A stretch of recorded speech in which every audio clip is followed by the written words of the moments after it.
Pokemon Emerald is often heralded as one of the best Pokemon games out there. Its combination of good gameplay and ease of replayability keeps Gen 3 fans constantly coming back for more, which is why it's such a popular game for challenge runs, the most popular of which is the Nuzlocke. If you aren't familiar, the rules are simple. Anytime you enter a new area or route, you can only catch the first Pokemon you find there, and you only get one chance to do so. On top of that, if any of your Pokemon faint, they're considered dead and can't be used for the rest of the run. Also, you have to nickname everyone.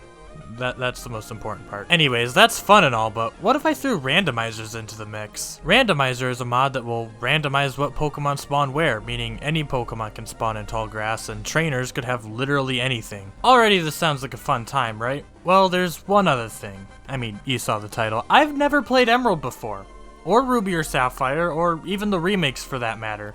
I've never stepped foot in Hoenn, so I was gonna have to navigate a new region where legendaries could be waiting around every corner, all the while attempting to ensure my Pokemon don't ever faint. I had quite the challenge ahead of me. One more thing before we get started though. I just wanted to mention some of the other things I changed. The randomizer mod really lets you mess with things. Probably the most baby mode change I made was making it easier to catch things. In addition to this being my first Hoenn game, I've also only ever done one other Nuzlocke in my life. Pokemon Black run back when I was in high school. So I kinda wanted a little bit of a crutch to make things smoother. I also made it so impossible evolutions such as trait evolutions are now simply level up evolutions. And finally, Pokemon with extremely high level evolutions were lowered a bit. Due to the nature of randomizers, having a fully evolved Pokemon a little earlier than normal shouldn't affect too much. Now then, let's get started. I am not properly secured. I saw those like objects moving. I was not safe. Those could have hit me. I could have been bludgeoned. I could have sustained a head injury. First thing I did was set the time, set the text border. I'm feeling type 20, I think. And grabbed the potion from the PC. Yeah! Free items! Let's take them. Hold on. It's a Nintendo GameCube. A Game Boy Advance is connected to serve as the controller. That is not a Game Boy Advance, that is a GameCube controller. I'm being lied to. We went over to May's house. I love stealing. Aw, I was caught.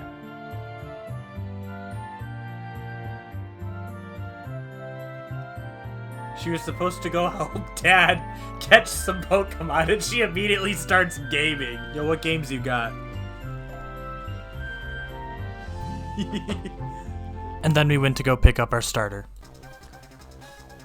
Igglybuff, Bulbasaur, and Trapinch, huh? Bulbasaur's already a starter. That one's kind of a boring pick, to be honest. Trapinch is obviously the fan favorite. I feel like everyone watching wants me to have a Flygon as a starter, right? But that'd be the obvious pick, right? Igglybuff, you know... Wigglytuff's kind of cool too. Oh shoot, I am doing a Nuzlocke. I should probably take things a little seriously. I don't know. You know what? I'll bandwagon. Look at him. Our hero. Bite him! What do I name Trapinch? You know what? I got a name. Let's name you Naburu. So I recently played Ocarina of Time for the first time, actually. May or may not have been the reason that I've been so long to take a video. But yeah, I'll honor that. Let's name you Naburu. You're a girl, you're desert themed. Yeah. I like that name a lot. Nuzlocke rules don't come into effect until you get Pokeballs, so I was able to fight wild Pokemon without wasting my first encounter, so I took the chance to level up a bit. Now, since Nuzlocke rules weren't in effect, technically Naburu was allowed to faint and come back, but I really didn't want that to happen. I didn't want to have to say that I beat a Nuzlocke so long as you ignore that part at the start, so I was a little on edge only having one Pokemon. We gotta go. We gotta run! This is what I'm afraid of! Get away! Poliwag. That thing could have water gun. Get away! Run! Run away! I could fight this fully evolved Pokemon, though. He's not scary. Maybe annoying, but not scary. Come on! Ooh, Snowrunt's here. That thing could have an ice move! Run away! It does have an ice move! I was right to be afraid. Ah! That did 8. I didn't mean to hit that. Please. Wait.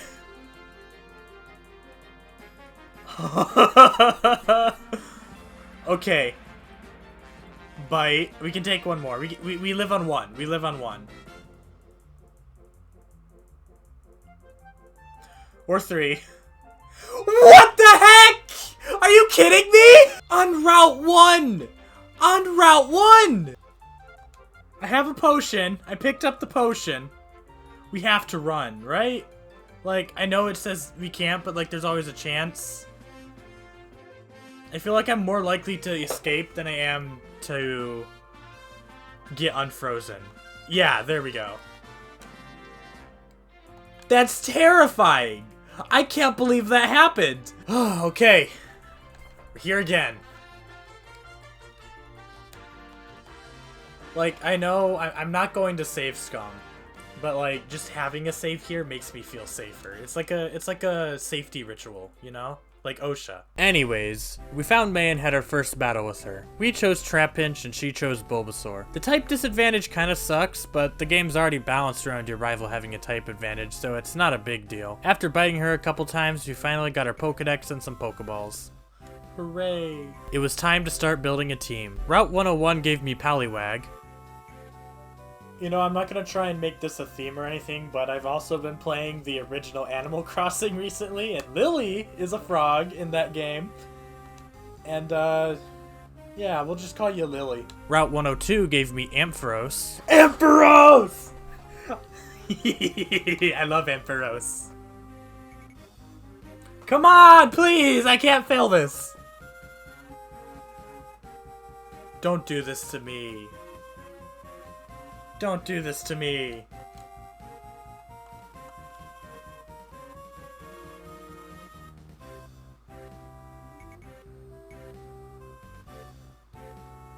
Thank you. The last Pokeball. Alright, so, you know, Kirby's Return to Dreamland Deluxe and the Magolor mode and Electric-y Deuter? What if we just called Ampharos here Deuter? That sounds silly and funny. You will be Deuter. And finally, Route 103 gave me Ninjask. Yeah, we will call you Sonic because you are fast, and I can't think of anything else. I could have had Minun! I mean, it's probably for the best that I didn't get Minun, but like, it's so cute! I want it! But like, thank God I didn't get it! He's not gonna have bug Pokemon. He claims he will, but he won't. That's not a bug Pokemon! I mean, we're fine, but like, that's scary. Don't do that, ever.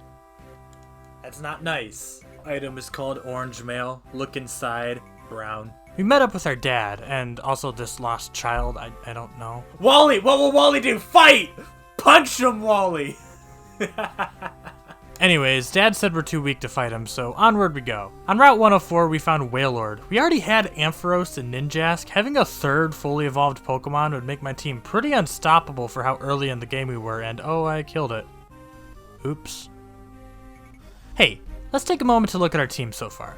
So we've got Naburu, limited only to Bite, Lily, limited only to Bubble, and Sonic, who at least has 2 attacking moves in Scratch and Leech Life. However, since they're all first form Pokemon, and Ninjask, they're not very tanky and they don't do much damage, which kinda leaves Deuter as the panic button for when something strong comes out, just simply due to having higher base stats. And trust me, having a panic button is really nice sometimes.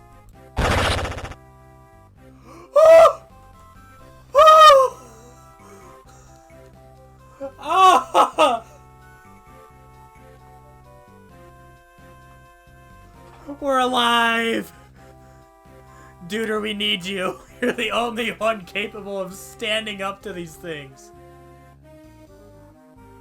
Let's see if Petalburg Woods can give us something better. What do we got? A Zurl! I do like a Zoomerl. I think I would say it's my favorite water type. We will call you Azula because Azumarill and Azula sound similar. And you know, you can see the resemblance, right? They're just the same character, right? You agree? You should. You don't even do damage! What the heck? Yeah, so Azurill doesn't get any attacking moves till level 10. So I was gonna have to level her up a bit till I could use her. Simple strategy for this, lead with Azula, switch out, take out the opponent, and because Azula is in battle, Azula gets XP. Flawless plan, right?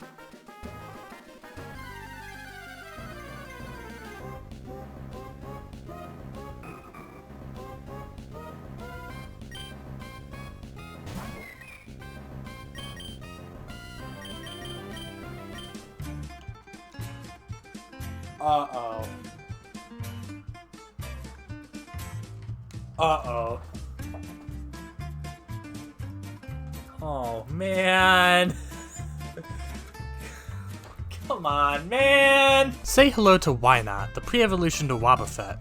These Pokemon are gimmick Pokemon. The gimmick is that they don't learn a single direct attack move, instead relying on the move's counter and mirror coat to deal damage. Except, Wynot doesn't even get those until level 15. This Wynot instead has Splash, Charm, and Encore, and here I was with Splash, Charm, and Tail Whip, and due to Wynot's ability, I can't run or switch out. Without any way to deal damage, I was forced to wait out Wynot until one of us ran out of PP for all of our moves. You out yet?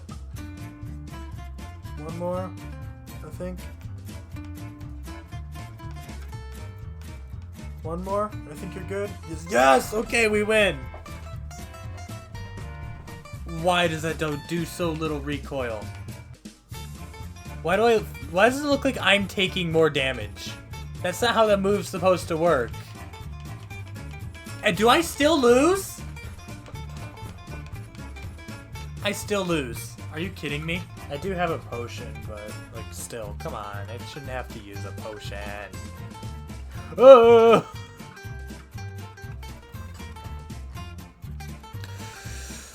He keeps getting crits.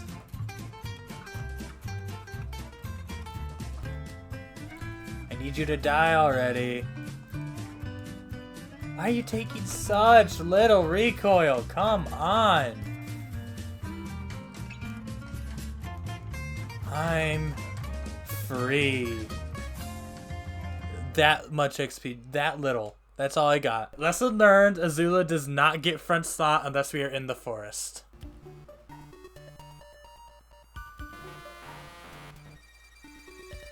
Excuse you. Ooh, what are you doing here, sir? I'm gonna send out my tiny little tadpole. Because it's water type.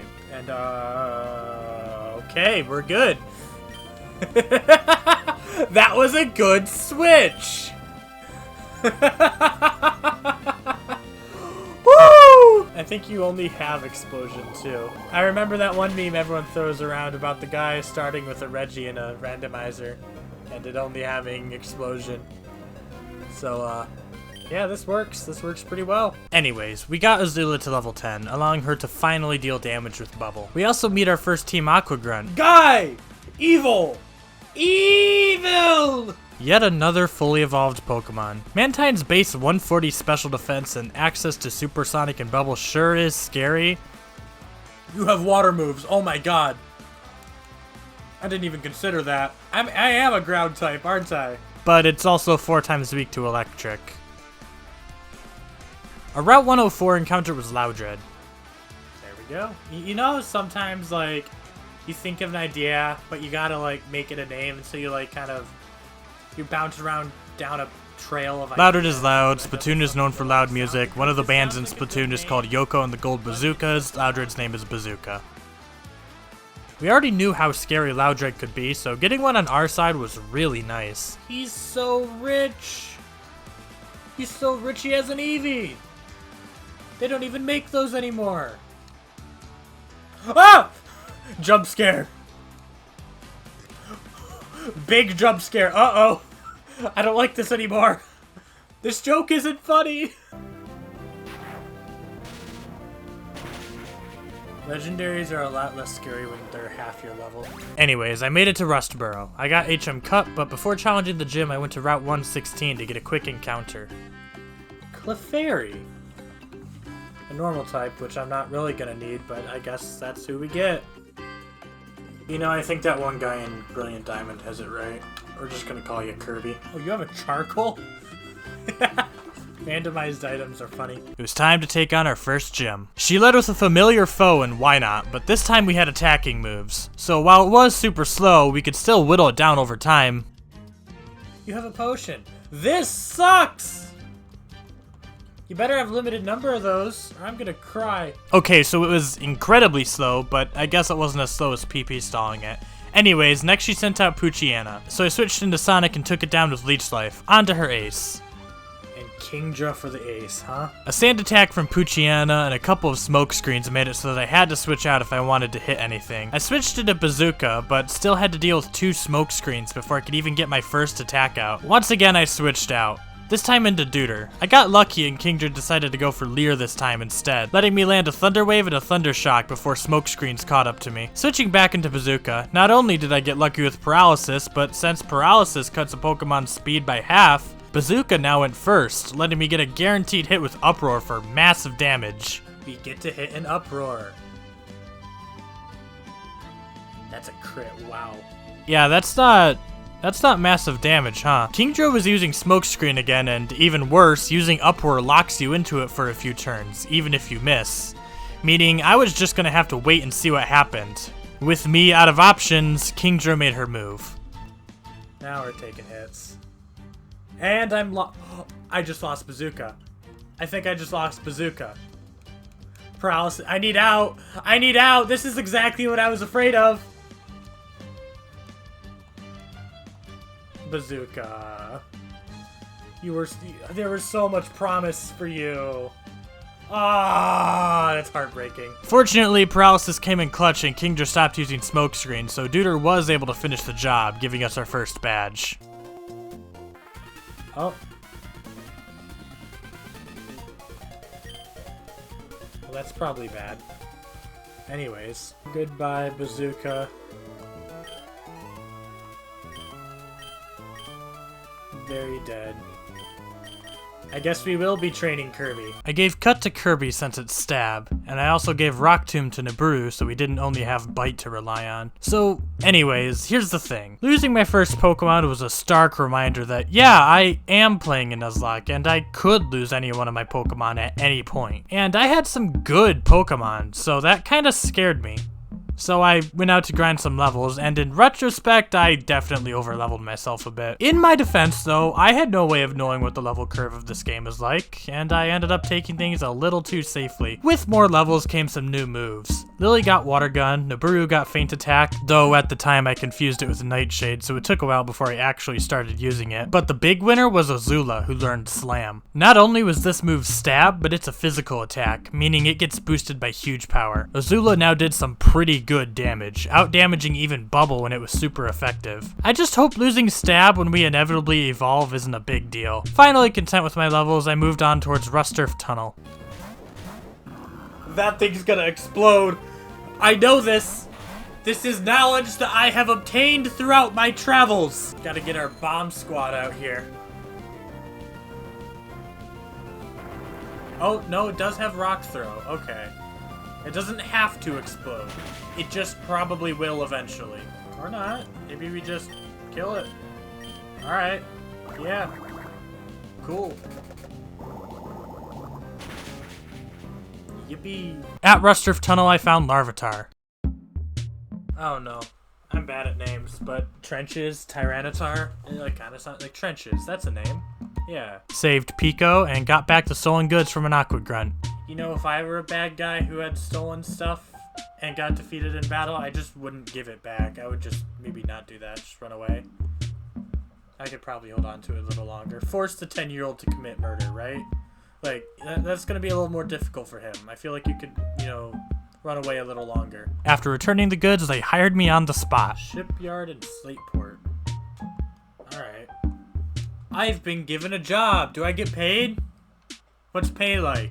I got a Pokenav, and they sent me off to Dewford and Slateport.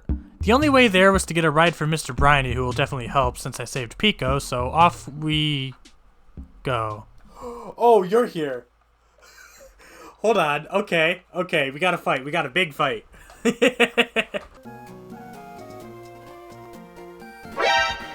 Dang it, she noticed me.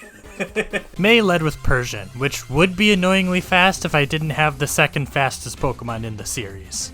Simple enough. Next up was Bulbasaur. Since Bulbasaur was May's starter, we're gonna keep seeing it, and as it turns out, that could be an issue. Oh, I don't like that. Stop! Oh, no. I ended up switching into Azula, who is not weak to grass. I'm not weak to that. And hit it with Slam a couple times. Ugh, that does some bit of damage, but we're fine. We got it. It wasn't a super big deal this time, but the prospect of a Venusaur with a Leech Seed and Sleep Powder, or even Poison showing up in the future, I knew I needed something to take it on with. But that's future me's problem. Or past me's, because I'm doing post-commentary, I don't know. For now, we meet up with Mr. Briny and take a boat ride to Dewford Town, nearly hitting a pedestrian along the way. He was awfully close to hitting that person. We got our hands on a Silk Scarf, which is pretty nice, and an Old Rod, which lets us fish up wild Pokemon. And since Dewford Town itself is its own area without any other ways to encounter Pokemon, I used my Dewford Town encounter and got Heracross. Heracross? Ooh! Nice. Hercules. That feels like a simple enough name. I could have also fished to get an encounter for Route 106, but decided to wait until I got Surf so I didn't just get another Heracross. There was one other encounter I could get here though, the one in Granite Cave. Rustboro Cave. Steelix! Ooh! I want Steelix. It even comes with Screech. Alright, so Azula's Bubble doesn't do that much damage. We know this. So it won't kill. Even if it does, it has Sturdy. It won't kill. It's not killing.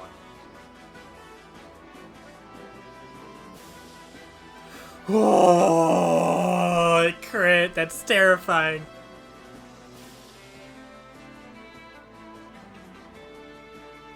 Let's go. We got a Steelix. We got a Steelix. Alright, so, Braum is... Oh wait, this is a girl. Okay, so Braum is a character from Fire Emblem Path of Radiance, and I think he was really funny. He was my tank when I played through it.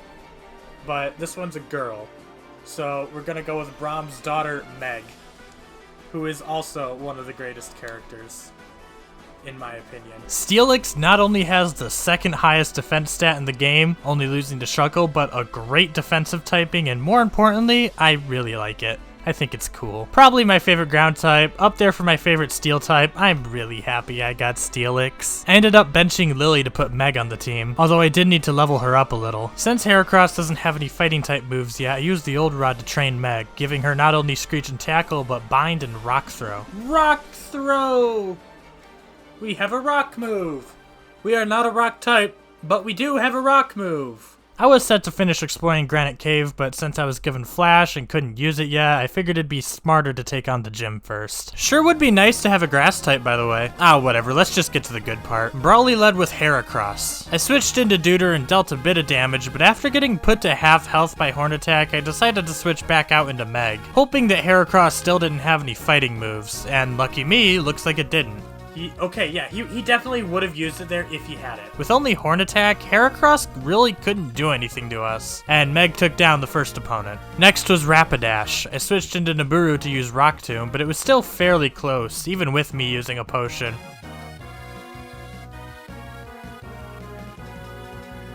I'm getting scared. Brawly's last Pokemon was Lickitung. You cannot hit Meg. There is nothing you could have that would scare me. No, Lickitung did not have anything that scared me, but it did have Defense Curl, and Meg, tanky as she is, does not deal a lot of damage. And that's where Bind comes in. Bind does damage over time, dealing a percentage of the opponent's max HP regardless of whatever defensive stats they have, which means Meg's pitiful damage is irrelevant, because you will die eventually, and in the meantime, you can't damage me. But it is kinda slow. It's effective though. And we get our second gym badge. Now that we can use Flash, I give it to Duder and we meet up with Steven. On to Slateport City.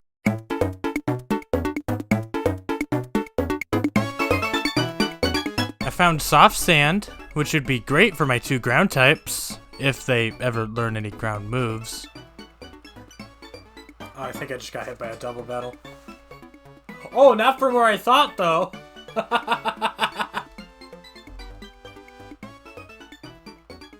Excuse me! I got spawn camped. Well, something's going on there. I'm gonna deal with that later, I think. This is important. That's an important purchase. Business expense, you know. We'll need that later, I promise. We took some time out to make a public call out against Kingdra for killing Bazooka. Very important. And went up to Route 110 real quick and found Togepi. Togepi! You will be Magolor because you are Egg. I'm just waiting in line with these guys. We'll make it through eventually. Get it? Cause that's what this game's on. After waiting in line, I was let in to go to the museum where I was robbed at gunpoint.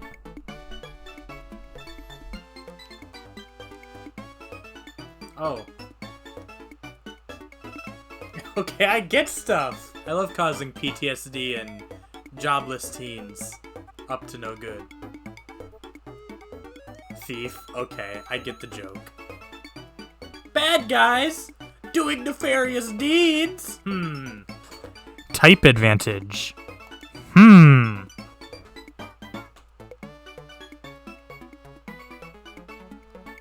How interesting. Oh, and Archie also stopped by. He said to tell you guys hi. Hi. And then he left. Oh, also I gave my phone number to a stranger. That's neat. Anyways, horrible life choices behind us. It was time to head to Mauville City. Oh, hey, look, it's Deoxys. Oh, what the heck? Oh! That's terrifying! Oh, God! Actually, we one-shot Deoxys. Nidoking was more of a threat with Poison Point and Double Kick. We still managed, though. Like, yeah, I'm not really afraid of that. Nice super effective move, idiot. Check this out. So I'm pretty sure the fight that all the speedrunners hate is coming up. And like, yeah, that's scary, but we have a randomizer, so it could be a lot easier for me. Or it could be a lot harder. That's the fun of the randomizer. 30 Pokemon.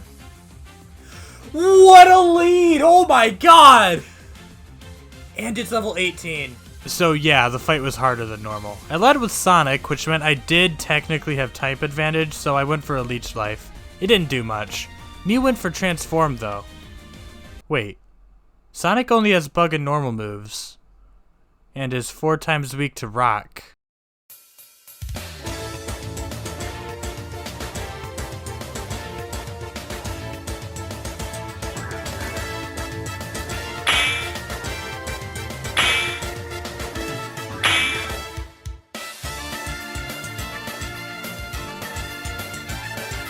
Next she sent out Jolteon. You know, suddenly this fight seems like it was easier than base game.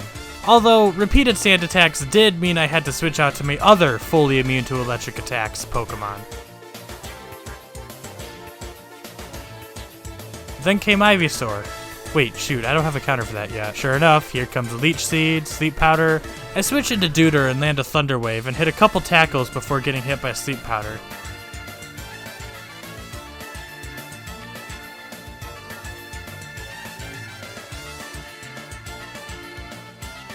Another attack from Meg is enough to finish it. Very annoying. Stop it. It's just one legendary after another, as this double battle has me fighting Mewtwo. Come on! Why am I fighting all these back-to-back? Mewtwo really wanted to set up Barrier, going up to +4 defense, but Azula's huge power slam and Nibiru's super effective bite was enough to chew through his defenses. Oh, and if the Trapinch duel wasn't enough, here comes Flygon. Sand attack and Arena Trap made it annoying, but we pulled through.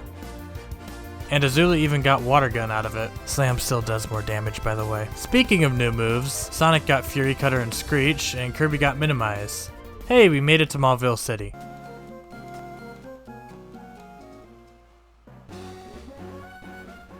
There's exactly one tile of Route 110 here.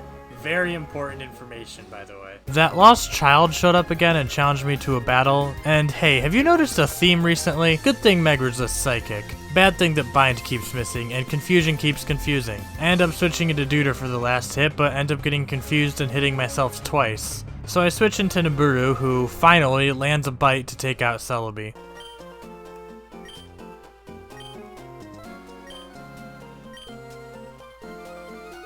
I beat up the poor kid. The poor sickly child. Beat him down with no remorse, broke his dreams, and got congratulated for it by a random stranger. Let's go gambling!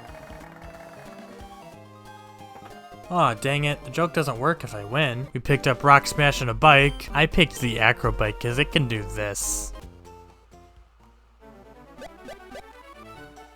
Whee! Look at him go. He's so cool. He's so cool. Yes.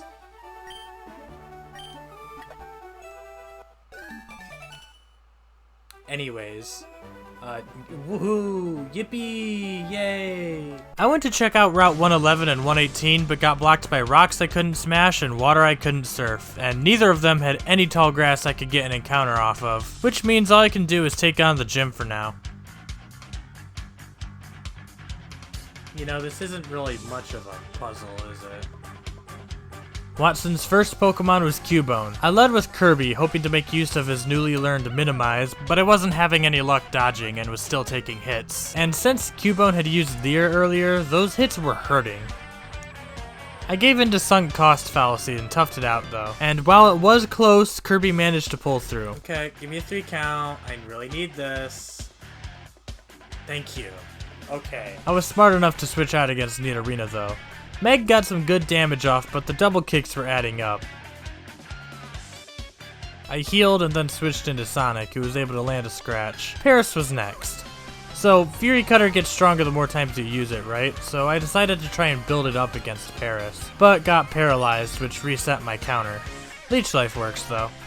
Bagon was Watson's last Pokemon, and after setting up Leer and Focus Energy, it was clear that Bagon wasn't messing around. Ooh, how much does that do?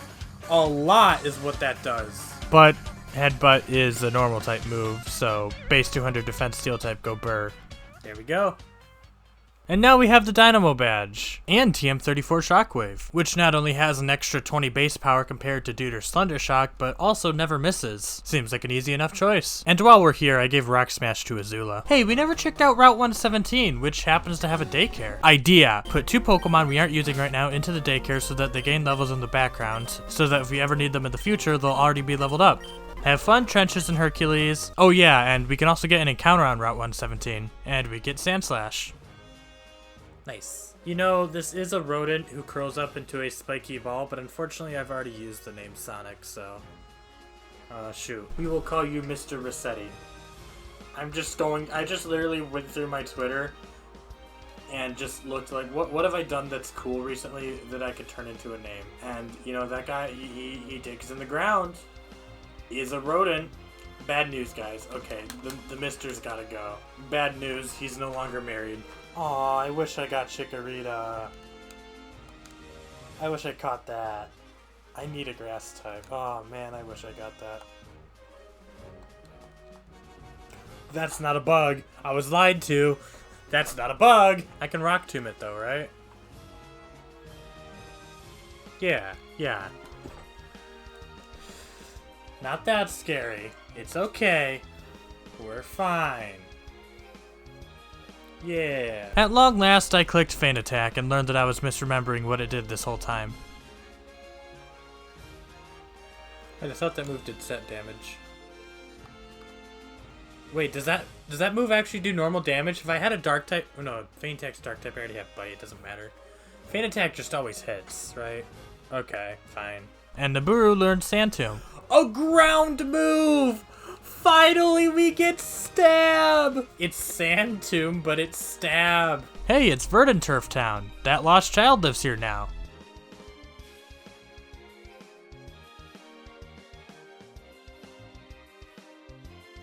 It's so easy to switch in Deuter, because Deuter can take hits, it can deal a lot of damage, but it's so hard to switch out Deuter because, you know,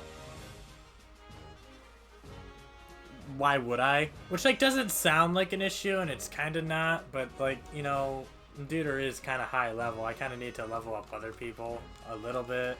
We cleared the path through Rustdrift Tunnel, giving us HM strength, not that we could use it at all, and made our way through back to Rustboro City. So, I'm in Rustboro now. What now? I don't think I'm supposed to be here. I think I'm supposed to not be here. I was just supposed to grab the HM for clearing the tunnel.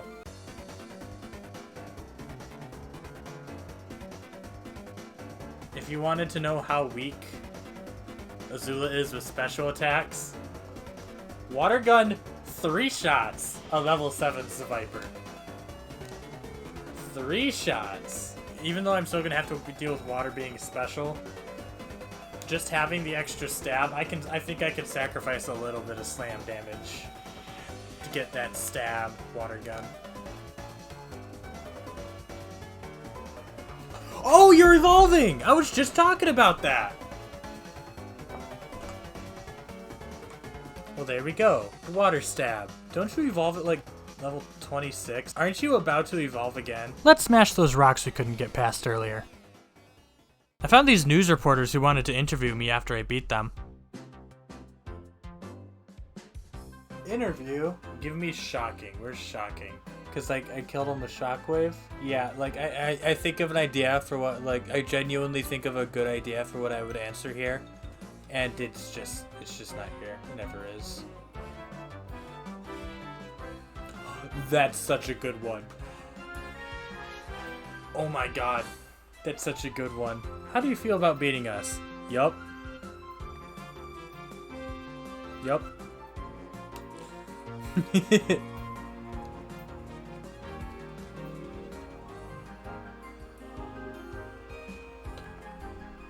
Silker sends out worst lead ever. Asked to leave Hoenn. So am I blocked off this way? The sandstorm is vicious. It is impossible to keep going. Guess I'm not going that way. You know what, though? Route 112, that's a new route. A grass type would be really nice. A grass type would be really, really nice. But I don't get a grass type. Instead, I get Mighty Anna. Gonna go get something to eat while I figure this one out.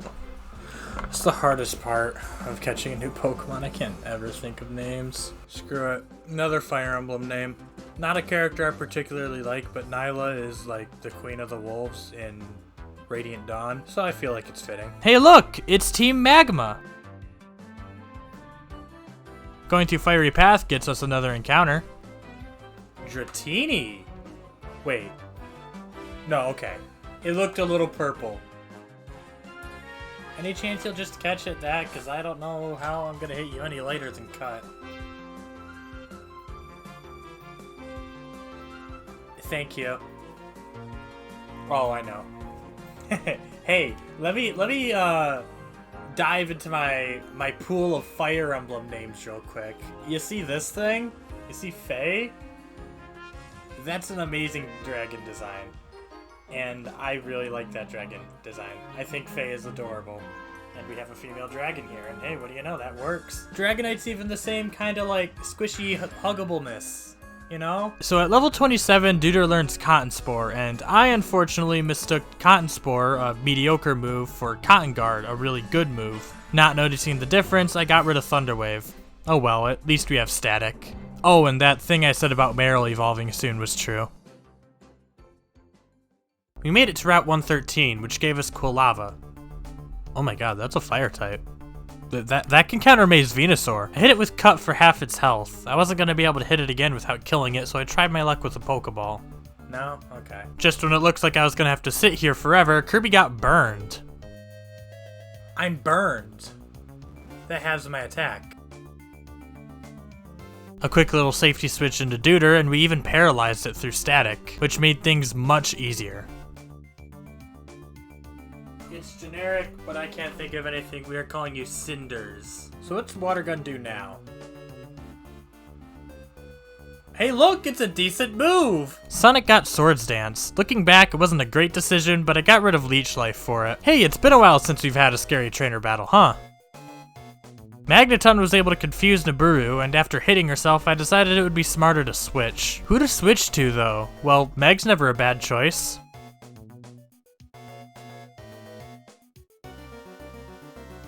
Youch! So Sonic Boom is an attack that always does 20 damage, straight up ignoring Meg's superior defense stat and hitting her relatively low hit points directly. And since Magneton resists all of Meg's moves, we'd have to wait for Bind to run its course. Oh, and Confusion, don't forget about that. We weren't gonna outlast Magneton. Seems like a good idea to switch out then. No, Magnet Pull! I can't, okay. This is kind of an issue now. I had potions though, and while luck wasn't quite on my side, I was able to eventually land a bind. Then with Screech, I was able to do some more damage with Tackle, finally taking it down. We made it to Fall Arbor Town. I'm here. Fall Arbor Town. I think Cinders is joining the team. In place of Kirby. Kirby isn't doing enough. But that does mean we need to take a little time out to level Cinders up, and it looks like our friend from Route 104 is back again to try and take out a Pokemon I'm leveling up. I may have attacking moves this time, but Wobbuffet now has access to Counter and Mirror Coat, and most menacing of all, Destiny Bond. I played it slow and safe, only using weak tackles in case Wobbuffet decided to counter something. He didn't, but he's still here, and I don't like that. After some grinding, we head through to Route 114, where I guess I just forgot to catch a Pokemon, because like going through the footage, I don't see me catching anything. Oh well. For the record, it would have been this Golduck, so honestly, I'm not missing out too much. We get an encounter at Meteor Falls, though. Numel. That's a Pokemon. It exists. Normal. No, you're a girl. I don't care. Normal. It's Team Magma! And Team Aqua! None of us did anything and they both left. I'm told to go to Mount Chimney, but I wanted to finish the route first. Ooh. Too bad we benched Kirby. Okay. Not a fan of that. Ancient Power? Okay, I quad resist that, we're fine. Scary looking guy right there. We're fine. Check this out. And we're back in Rustboro City. Why did I go to the gym? Meaning that once again I had to run all the way back to Route 111 to loop back around to Mount Chimney. I actually forgot where Mount Chimney was and walked right past it before realizing and turning around.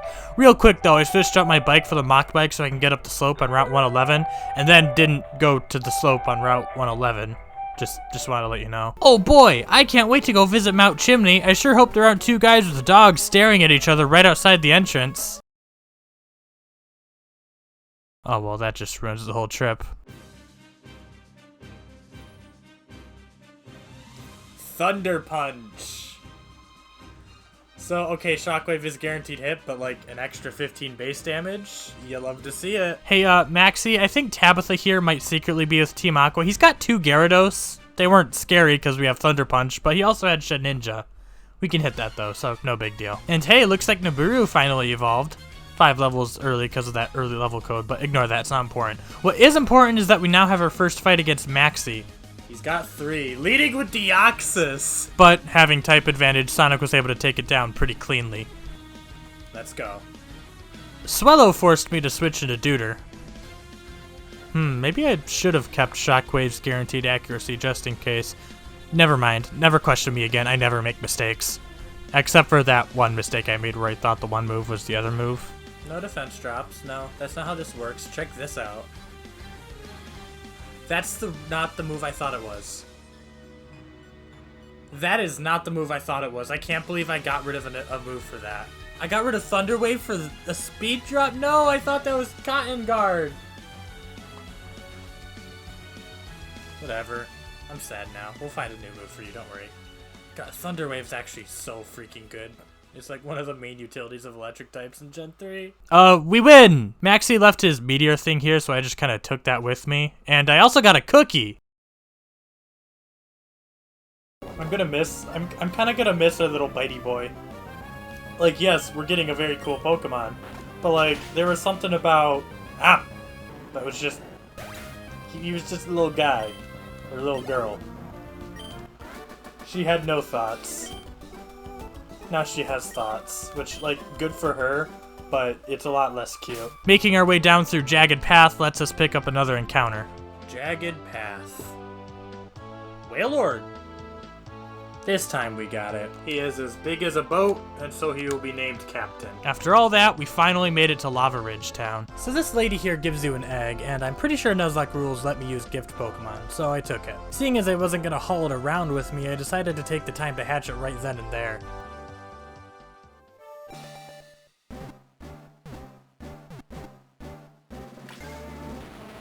Oh. We already have that one. So, Species Clause is a rule for Nuzlocke that says you can't catch two of the same evolution line during your playthrough. If you do encounter a repeat Pokemon, you can skip that encounter and instead catch the next Pokemon you find on that route. It's less of a challenge thing and more of a variety thing, you know, to keep you using different Pokemon. So you can't catch repeat Pokemon. The key word, though, is catch. I didn't catch this second Steelix, it was a gift. So I guess I found a loophole. You get to be the other female Fire Emblem General I found myself liking a lot. Unfortunately, this one will not be seeing use, most likely. If Meg dies, we have another one. Oh yeah, and there's a gym here. Let's go do that. She didn't seem too confident. She should have been confident. I don't know why she's not confident. But that's pretty freaking scary. We're good. We're good.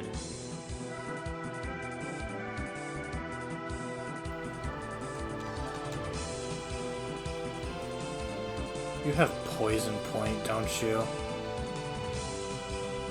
We'll Screech and see what happens. Never mind. Clear Body. You don't have Poison Point, though. Either way, information was learned. Yeah, but poison still resists bug, and once again we have to fight through confusion. And once again my Pokemon are hitting themselves. Alright, Duder, he's water type, come bail me out. And Aerodactyl too while you're at it. Against Mawile I switched into Nibiru for that super effective Sand Tomb damage. And while Vice Grip hurt, Nibiru was faster and was able to secure the... Okay, new plan. If we're gonna stall, we're gonna stall.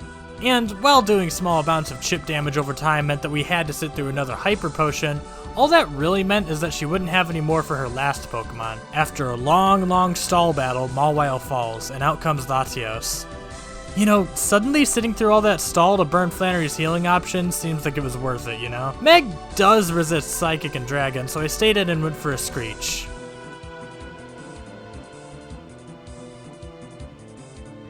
It has a white herb. Are you serious? How much does this do? Isn't this just strictly 20 damage? No, you're thinking of Dragon Rage. Although Meg did take exactly 20 damage. Crazy coincidence. It is still a lot of damage, and that's because while Meg does resist it, Dragon is a special type, so it's hitting Meg in her much lower special defense stat. This effectively means we don't resist Psychic and Dragon. Time to switch out. Azula is able to nearly knock out Latios with Slam, but still needs a quick Rock Smash to finish the job. And with that, we have the Heat Badge, and the Go Goggles, which let us go through the desert blocking our path on Route 111.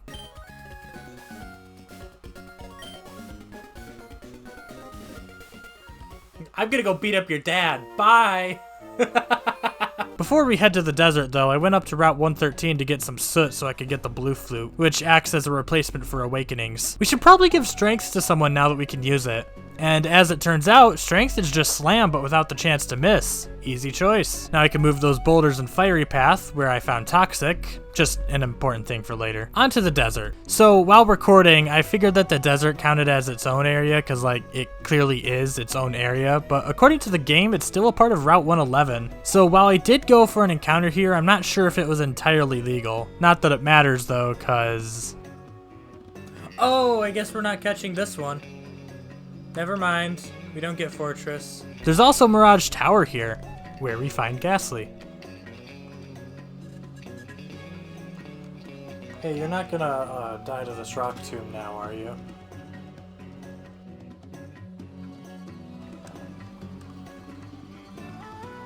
Okay. So, bad news for our two quick little encounters here. Iron Tail at 45 with 75% accuracy. Oh, fun. Oh, joy. They just forgot to add steel type moves to this game, huh? Cool. Oh, and we also just don't get ground moves. See, they just forgot to, like, give Steelix moves. What the heck? So, Mirage Tower has these crumbly floor sections that you can't walk across, and I couldn't figure out how to get past them, so I just kind of left to explore the rest of the desert. I'm gonna miss! Oh, well, what do you know? Fortune favors me.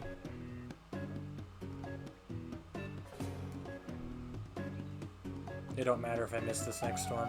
Sandstorm will eventually kill Pidgeot. Like, okay, you still have one turn left. The question is whether I get to kill you or the environment gets to kill you. Like, cool, nice sand attack. Check out my sand attack. Oh, never mind. The joke would have been really funny if I missed and then Sandstorm killed it. That would have been a really funny joke. If I were to guess, this is probably where, like, Regirock is. Regirock's here, right? Like, the rocks are in the shape of his eyes. And there'd be a door here. I don't know how to make it open, but that's got to be where Regirock is.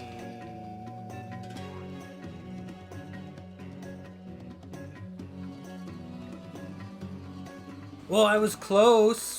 Anyway, enough of that. We've got to go back to Petalburg City and fight our dad. The trainers in Norman's gym were actually a bit challenging. A lot of them had really high defense and really high damage output, a combination that practically required I switch into Meg. And using Meg against a Pokemon with high defense means that I'm going to have to wait it out with Bind, including all the Hyper Potions that trainers in this gym are apparently known to use. While we're stalling here though, can we just take a moment to appreciate how Meg simply does not care about anything? She just sits there waiting for you to faint as she just refuses to take meaningful damage. What a hero. On to Norman. Meowth was an easy lead to deal with. Cinder's almost one-shotting with Flame Wheel. A lucky burn means that Meowth still goes down. Similar case with Volbeat, just without the lucky burn to secure a one-turn knockout, so we have to wait through a potion, but it's not a big deal at all.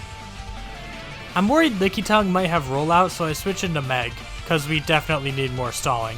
40 years later, Meg comes out on top, and last up is Hariyama. Okay, so I know I've been hyping Meg up for a little bit here, saying how fighting moves aren't even that scary and all, but this is a fully evolved fighting type. Meg deserves a break, I think. Let's use our other cheating Pokemon. Vital Throw kinda hurts, but Thunder Punch does 50% and even paralyzes. So I go for the finisher, and it doesn't kill. Honestly, Hariyama probably could have killed Duder here, but he went for a knockoff instead. A Citrus Berry takes Hariyama out of potion range, and while I could have risked it for the kill, I take the time to heal up instead, before ending it with one last Thunder Punch.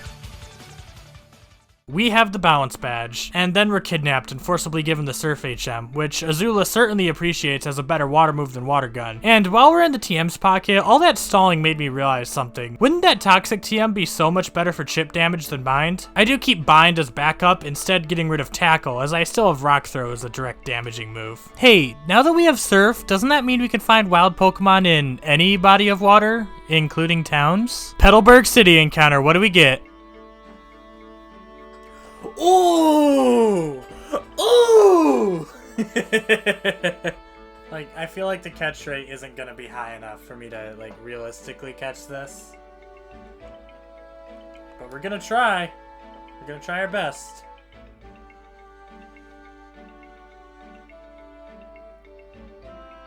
And that's why we try. When in doubt, Fire Emblem character. The final boss of Radiant Dawn, Ashera. She has feathers, I think. And Ash, because like fire. And that one kid. Okay, very cool and all. I was really excited to train my Typhlosion. I don't want to get rid of him. Like, I know it'd be optimal to use Moltres, but Like, and I do like Moltres. Moltres is cool. I think it's I don't know if it's my favorite of the three birds. I think I like Articuno a little more. But like, Typhlosion's so cool. And I don't even have him yet. Ashura there will just kind of be on standby. Like, okay, let's be real. I have not been struggling for a while. I feel like I don't really need the legendary assistance, but like if things go south and we suddenly need ourselves another fire type, sure. We have the choice. I decided to travel the water routes between Petalburg and Slateport since I could pick up multiple encounters there. The first of which was Vibrava, but Species Clause, so instead we get Houndour. Another fire type. Cool. Try not to one-shot this. Okay, thanks. Woo! Thank you! You don't get a creative name. No, I'm tired of this. I'm tired of constantly trying to think up these cool names. You get to be Borf Borf. You go Borf Borf. There you go. Yep, that's your name. Borf. Oh. Hello. Hi there. He heard me talking smack that I liked Articuno and Moltres more than him. I didn't say his name and he noticed. Oh no. Unfortunately, you are walled by Steelix. I am trying so hard to not underlevel Sonic, but like every time I have him lead, my opponent leads with something that's super effective against him. Wait, Surf. Wait, I didn't even mean to click. Oh no. I just hit Meg with like a really strong water attack. I didn't do this, did I? No. Wait. That's not a thing in this game? Surf doesn't hit your partner in this game? That's kind of really funny, actually. Oh, I thought I might have killed Meg. I pressed A to, like, look at who the targets were. I didn't think it'd just start the turn. Oh, that's terrifying, but works out, I guess. I was so close. Ah! Ah! Ah! I guess Azula, even though it's sunny, can't be that big a deal, right? Ancient power. We're good. We're a-okay, guys. It's gotten 2 stat boosts from Ancient Power. And I just want to point out that that's dumb and stupid and lame, and I hate it, and I hate you. Okay. Ooh. Okay, that's a little scary. Meg, I need you to tank. I need you to tank, sweetie, okay? This guy's gonna hit like a freaking truck. Uh-oh! That's bad. But not bad if I hit this toxic. Good thing you can't do that. Please don't kill me. I have a flute for that. Where is it?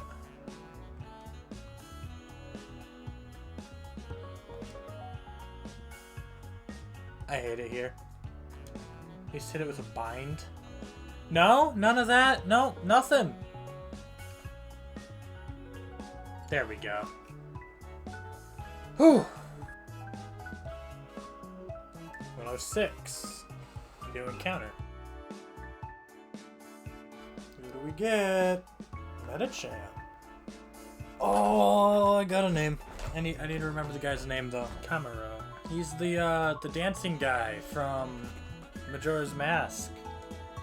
He does the weird little yoga dance. Slash. Yes, please get rid of Scratch. 100 accuracy, base 70. Get rid of Scratch. Can you learn a flying move next, maybe? Can we get maybe wing attack? That'd be cool.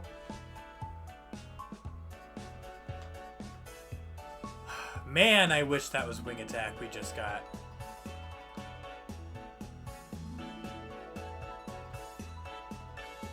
Surfing is actually like really fun and relaxing when you're not constantly getting bombarded with encounters like that. Ground psychic.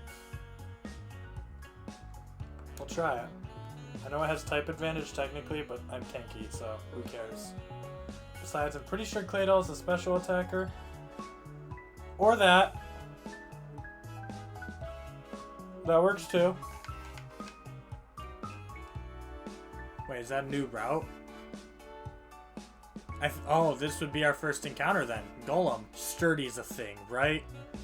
Sturdy. So in theory, I can hit this thing with a surf, and it tanks it on 1 HP.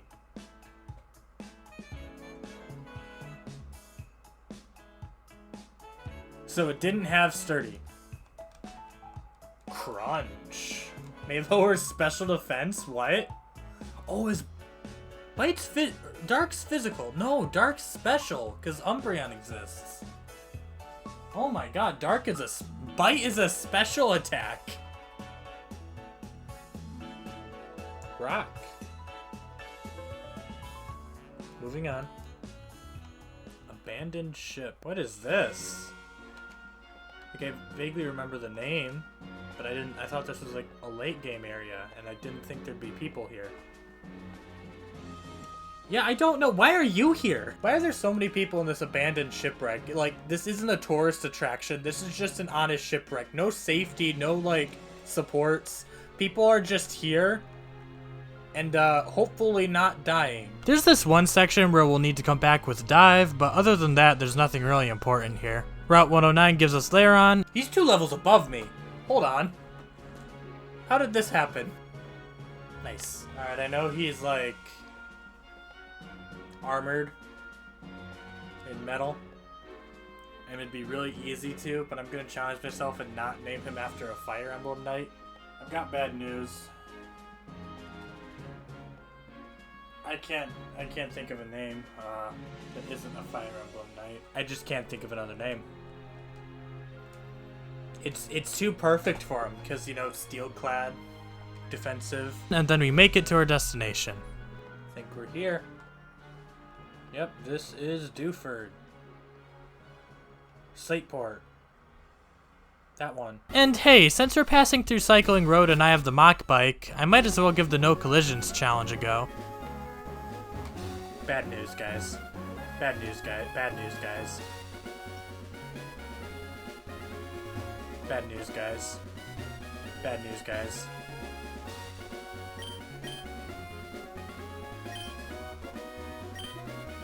Oh, it didn't count it. Oh, good. I didn't even get on the road and I already collided with something. I hope there's no, like, item locked behind this because, yeah, we're not getting that. I'm a work in progress. What a polite way to tell me I'm horrible. As we're passing through Maulville, Watson tells us about the secret underground society of New Maulville and that we need to go fix the electric generator there. You know, us, the 10-year-old with no electrician training whatsoever. So we go there unattended and we get Spoink. Your name is Heart Attack, because you will have a heart attack. What really sucks is that if I went one screen further, I would have gotten Sceptile, you know, a grass type, which I've been needing this entire playthrough. Anyways, we turned the generator off and on again, went back to Watson and got a Thunderbolt TM for our troubles. Hey, so you know that tower in the desert I couldn't figure out how to get through? Well, between recordings, I was browsing Twitter and happened across this meme of LeBron James complaining about needing a mock bike for Sky Tower. Now, I'm not at Sky Tower yet, but those cracks look awfully familiar, so thank you to LeBron James for teaching me how to get through Mirage Tower. I did it! Thank you, LeBron James! At the top, we get to choose between 2 fossils. Well, I don't think they'll actually be the Pokemon they're supposed to be, but we'll take the Root fossil because grass type, we need a grass type. But it's not going to be a grass type, but we'll see.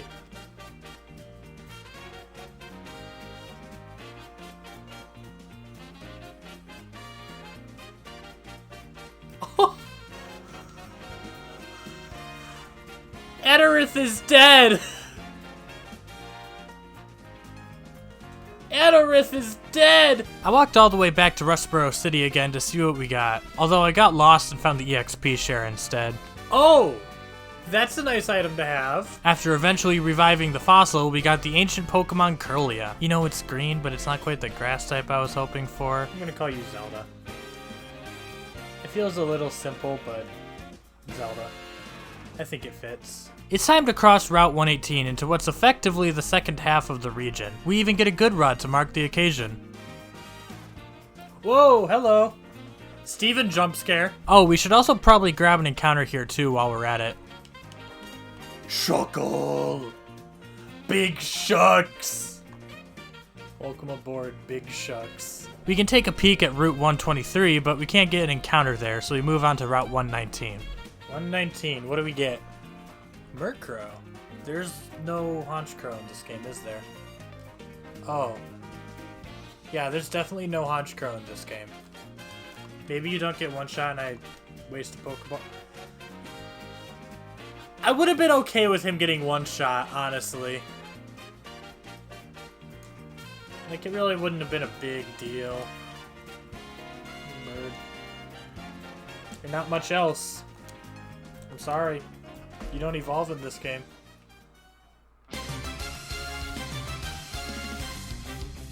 Why couldn't I have found this? What the heck? This could have been my encounter.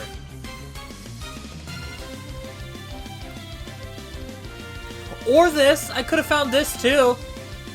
Okay.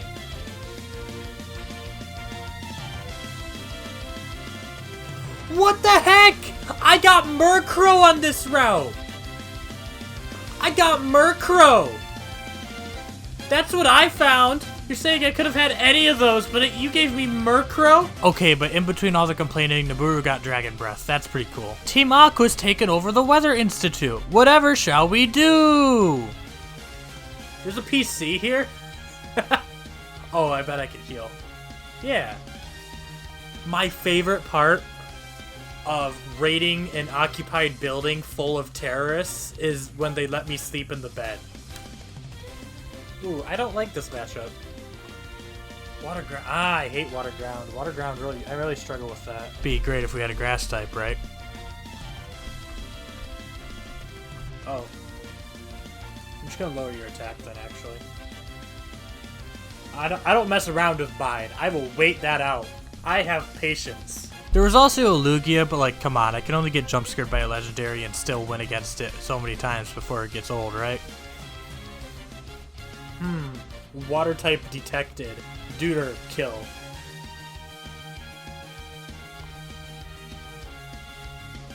Cinders is evolving! Anyways, we save the day and get a gift Pokemon. Oh, it is just cast form. I thought those were randomized. Okay, I was lied to. That's not cast form. Hey kids, look. Digital Circus reference. Now I'm gonna trend on YouTube, right? Time to move on. May's back. And so is Mew. She still got the Mew? She kept that? Sonic has type advantage in a whole 5 levels on it though, so even with Mew spamming Mega Punches, Sonic comes out on top. Santler's next. Sonic's at half health, and that's a normal type. Easiest switch of my life. And now we don't even have to wait 40 years for Bind to kill, because we have Toxic now. All that's left is May's troublesome Ivysaur, but we have a fire type now, so... yeah. 5 level advantage, 1 shot with Flame Wheel. I think I'm over leveled, and I think that's really bad. This has gotta be uninteresting. May gives us Fly. Can't wait to give that to my flying type Pokemon. Something unseeable. What? Okay. Let's hope that's just a one-time thing. Here's Fortree City. Oh, that's hilarious. Something unseeable is in the way again. It's not that the tree was blocked, it's just invisible item in the way. Screw you. What? With nothing else to do here, we move on to Route 120. Regice. Yeah. Antarctic ice. Antarctica exists. I didn't know. You'll call him Chili, based on the Kirby enemy. I'm so tired of this. I saw Steven down there. Steven finally shows us how to clear the invisible obstacles. They're actually the camouflage Pokemon, Staryu. It learns camouflage. Anyways, we can clear the path to the gym and take on Winona. I felt pretty over-leveled at this point, so I didn't even take the time to heal before challenging Winona. She led with Illumise and I led with Deuter, and while it definitely seems like that's a good matchup for me, Confusion, Wish, and Deuter hitting himself 3 times in a row kinda makes it a bit more difficult. Once I do get to attack, however, Illumise goes down. Venomoth makes for an easy rock-throwing target, and then comes Cast Form. Cast Form? You could have Water Gun. You could have Water Gun. You definitely have Water Gun. She has options. This is her 3rd Pokemon out of 5. I see no reason to switch to Cast Form if you're not going to use Water Gun. With that Rain Dance, yeah. I can take advantage of this rain too now. Well, not now you want Hail. Makes sense. Fair enough, fine. Pupitar. Odd choice. Surf. Yeah. And finally, Misdreavus, who wasn't much trouble either. We have the Feather Badge. So, here's the thing. We're pretty clearly over-leveled. At this rate, the rest of the run is going to be super boring as we're just going to sweep through everything. So, I had an idea. What if we benched our whole team and made a new one? We actually have a pretty decent selection to choose from. What I ended up going with was Braum the Lairon, mainly because his high level would work as a good panic option, Zelda the Ralts, because having a good psychic type is always nice, Ashira the Moltres, and Chili the Regice, because, you know, they're legendaries, and then Kane the Porygon 2 and Big Shucks the Shuckle, because I like those 2 Pokemon. While I was in the PC, I also found a Scopelands and a Mystic Water because of the whole random held items thing. So the immediate thing to mention is how our team's levels went from high 30s to mid 20s. That, combined with overall worse type coverage, makes certain matchups really tough right off the bat. Route 120 also rains, which really sucks for both Ashira and Braum, my 2 highest level Pokemon, forcing me to rely on weaker Pokemon without having a good panic option if things go wrong. Zelda evolved pretty quickly though. Anyways, yeah, our team kinda sucks. Seems like a great time to fight a legendary. Since Jirachi is Steel type, I switched into Ashira and immediately regretted it. Ow. I started chipping away at it with Chili and Braum, but was getting majorly outdamaged. To make things worse, it has Rest. Are you serious? At the very least, it gave me a chance to switch Ashira back in safely. Unfortunately, while Fire does beat Steel, it's still raining. Ashira still wasn't able to outdamage the healing from Rest, but Rest does have limited uses.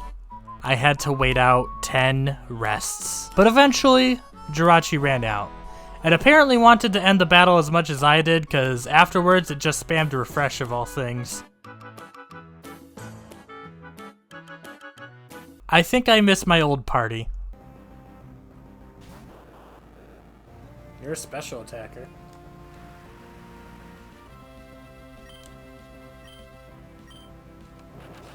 Oh! That's not a special attack. We're good. We're good. All good, guys. I got into a similar fight against a Starmie that kept spamming Recover. I wanted to keep Chili out so I could tank Starmie's attacks better, but I ran out of Icy Winds to deal damage with, leaving me with only Superpower and Curse. Regice may only have a base 50 attack, and Starmie may resist Superpower, but it's got the bulk to use Curse to boost itself up to +6 attack. At that point, any attack's gonna hurt. +6, it's gonna recover, but... Oh, no? You're gonna greed for damage? I'm gonna greed for damage. This won't kill, because I lowered my attack. It will! Okay. Hey. This team kinda sucks. Big Shucks, I love ya, but I need more type coverage, and a Surf user while we're at it. Welcome aboard, Captain. I also decided to take a little time at Route 119 to train some of our lower leveled Pokemon up a tad. All the legendaries with high EXP yields made it pretty easy, actually. Oh, now I have to fight Steelix, huh? This is why we switch Meg out of water types. I'm giving strength to Chili. Not like strength having the move is nice, yes. But the real reason is just because Explosion is there and I just don't want to misclick it. Alright, Route 121. What will we find now?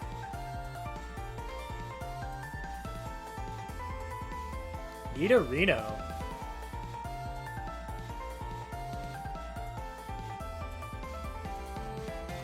You know, I kind of didn't expect you to do damage on, you know, considering how you never actually do damage.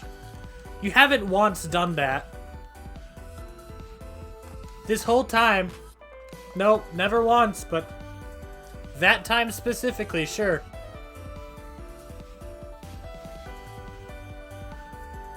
The Tentacool survives. Not the Nidorino, though.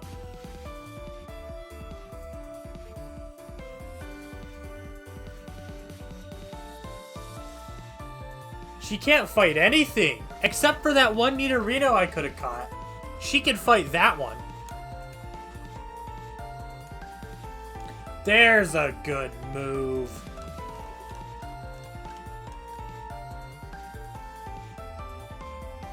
Wow, we do damage now.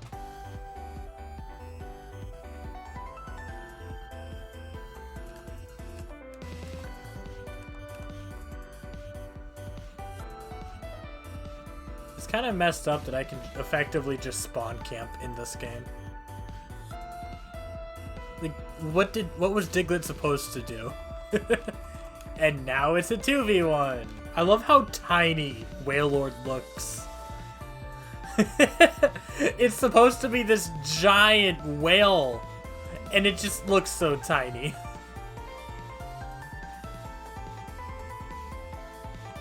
Oh, so now it lives. Really? Really? I hate it here, man. We made it to Lily Cove City. Guess who's here? What are you doing here? Do I challenge May? With this team? Maybe? She leads with Mew. I don't have a good answer for Mew, but Chili is especially defensive. I'm ready to lose a bunch of Pokemon, let's go. May actually led with Ninjask this time. Wonder where she got that plan from. It doesn't work out for her though, because I led with Chili. And while the critical slash does hurt, super effective Icy Wind is enough to two-shot it. Next she sends out Scizor, and I switch into Ashera. And while the critical slash does hurt, super effective Ember is enough to two-shot it. Next, May sent out her small, pink and or white mono psychic type, Chimecho. No Mew. She left Mew. Braum was able to take it down with Takedown. Last up is Ivysaur, but Ashera is already on life support. I tried to take it on with Kane and Zelda, both of whom have psychic attacks, but Razor Leaf just hits too hard. Eventually, I bite the bullet and use a potion on Ashera, and while Poison Powder does hurt, super effective Ember is enough to two-shot it. Earlier, we overheard some grunts mentioning Mount Pyre. To get there, we have to double back and go down Route 122, which means a new encounter. Okay, we do not need 3 Steelixes. Sableye. He doesn't have any weaknesses. Fairy doesn't exist yet. You will be Goober, because you are just a little goober. That's what you are. That's you. Mount Pyre itself also gives us a new encounter in Machop. I shouldn't one-shot it, it's the same level as me.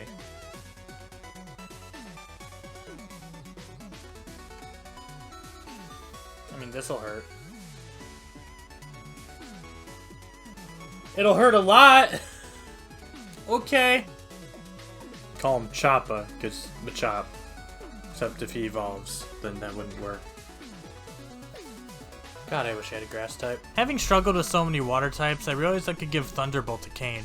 Nothing really brought on this decision, it was just something I kind of noticed I could do while I was walking through Mount Pyre. But hey, it was a pretty good decision. Hey, I bet I could set up on that.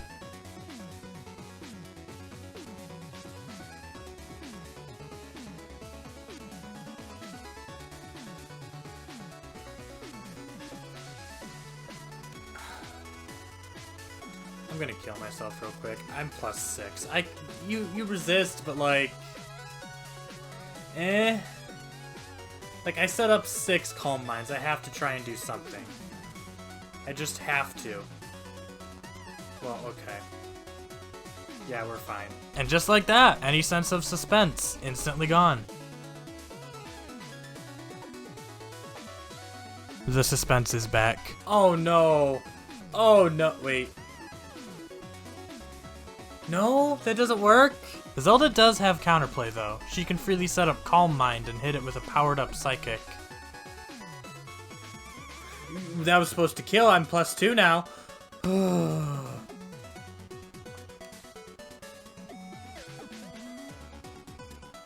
At the top of Mount Pyre we find Shadow Ball. Not Team Aqua though. You actually have to take a left at the bottom of the tower up this other path to the actual top of Mount Pyre. There they are. Hey, I have that one.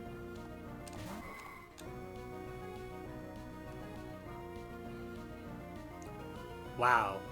Tracing. At the top, we have a double battle, which immediately proves tough. Mew's returned. Now we know why May didn't have it. It got stolen by Team Aqua. Uh-oh. Mew's pound hits pretty hard, but Zelda's able to take down Delcatty before needing to switch out. She even makes it to level 30. Unfortunately, switching out isn't something I'm gonna be able to do.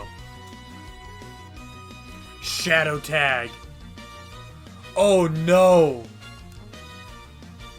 I'm stuck fighting with these two? They can't do damage! I do have potions, and even better, this is a double battle, meaning I can ignore the super scary Wobbuffet and instead focus on the legendary Pokemon Mew. I decided to set up Calm Mind with Zelda and attack with Chili. If I attacked with both, I run the risk of taking out Mew with one attack and the other attacking Wobbuffet and setting off a counter. Mew transformed into Chili, which is kind of alarming since Chili has a fighting move, which would be super effective against himself. Of course, that means I can superpower Mew. Who wastes a turn using Curse, letting me take it out for free? Krabby gets sent in next and goes down to a Psychic from Zelda, leaving just Wobbuffet. Luckily, both Zelda and Chili have boosting moves, so I take the time to get Zelda to +6 special attack. But in that time, I only get Chili up to +4. At the time, I thought it was +5 because I forgot about the superpower I used, but either way, I decided not to waste the time to fully boost Chili.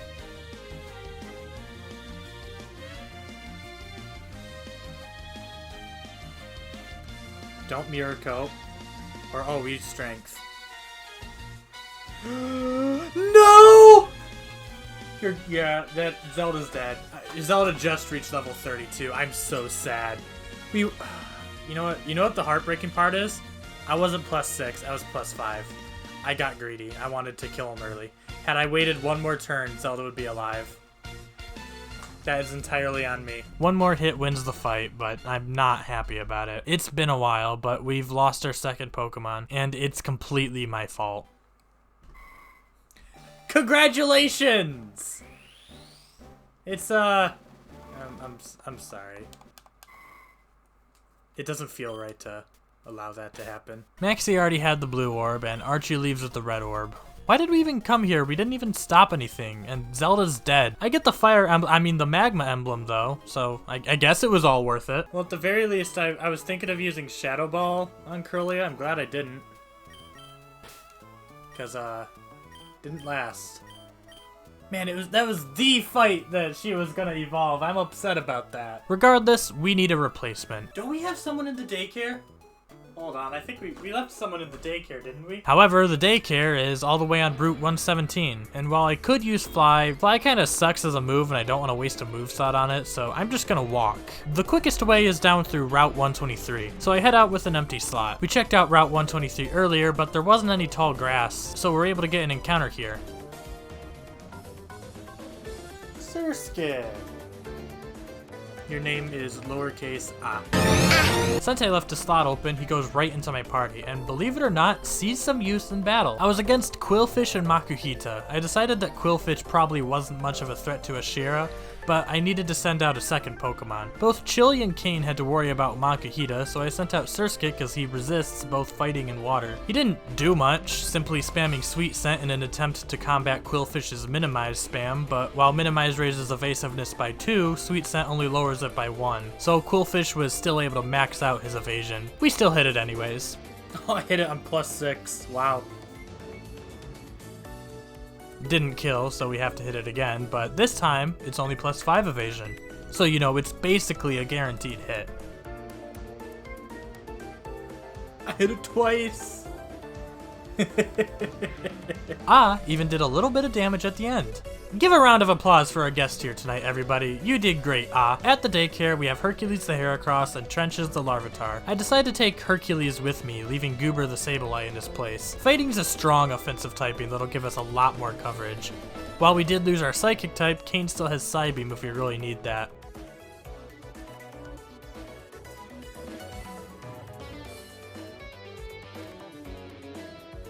Oh, cool. Run away. Back to Lily Cove City we go. I have returned. To get our mind off Zelda, how about a Pokemon contest? Yeah, woohoo! I tried to enter Chili into the beauty contest because, you know, I think he's beautiful, but no one else seemed to think so. But now that I knew the mechanics, I had a killer strategy for the tough contest. Turns out Curse and Superpower aren't just a good combo in battle. So, Superpower gives you a lot of points, but it makes you vulnerable to getting startled. If someone else uses a startling move after you on the same turn, you lose all your points on that turn. This is where Curse comes in. It forces the user to go last next turn, ensuring that no one can scare the points from Superpower out of me. Best part is that they're both tough moves. Alternating between these two gave me a huge lead at the end.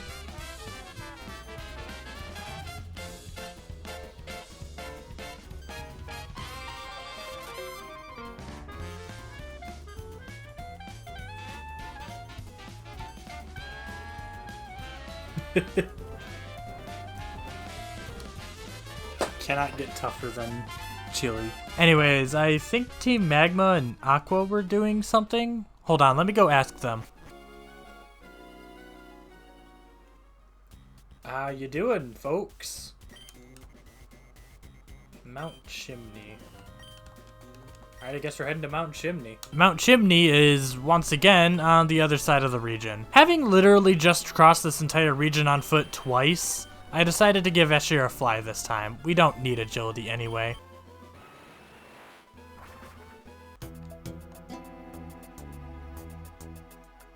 Ooh, I figured that out. That's cool. What? Oh.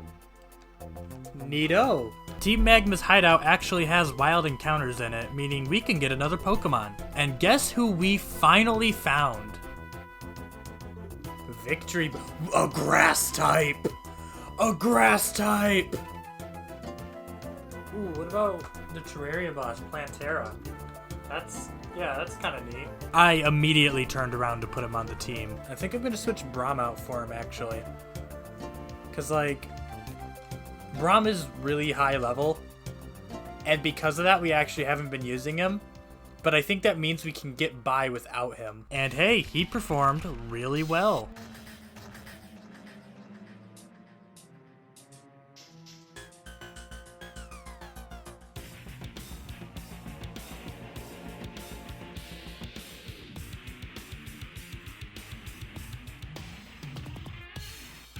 If I wait here long enough, he'll get stuck in a wild encounter, right?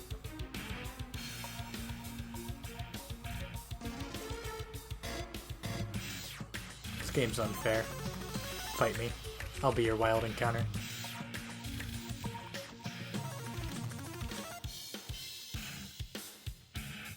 Plantera didn't make everything easy, though. Turns out the Magma hideout has some scary wild Pokemon. Oh! Look who I found! Uh-oh. Ow! He's so fast! I was able to take down Mewtwo, but it was slow and required a lot of potions.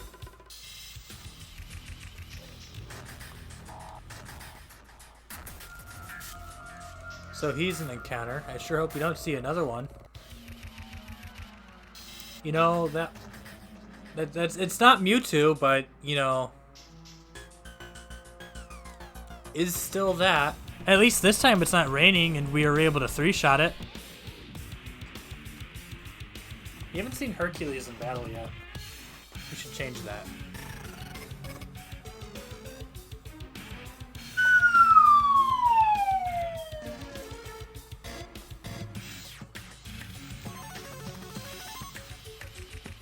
Why am I trapped by a freaking Tailo?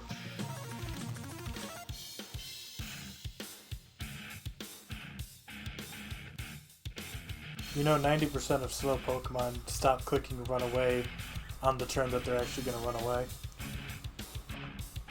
Finally. Grass type.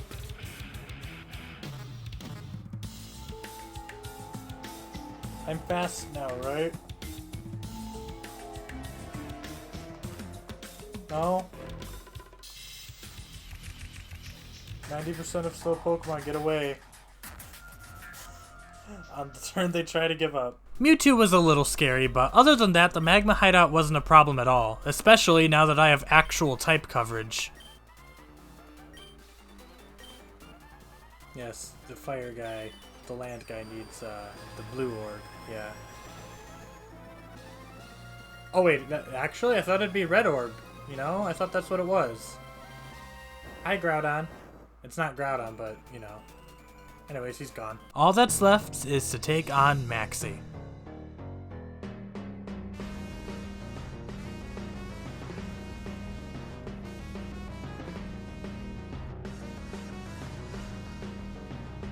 For alligator. 37? 37? I'm sorry, 37? I switch into Plantera, take a bite on the switch, another bite, which flinches, and then a third bite before I can finally land a Razor Leaf. I heal up, take a bite in the process, get flinched again by the second bite, and then take a third before I can do anything. This time, I go for Sleep Powder, which luckily hits. I heal up again before hitting another Razor Leaf, which prompts a heal. Fortunately, it's only a super potion and not a full heal. 2 more Razor Leafs and Feraligatr goes down. Maxie then sends out a level 39 Rapidash, so I switch into Captain.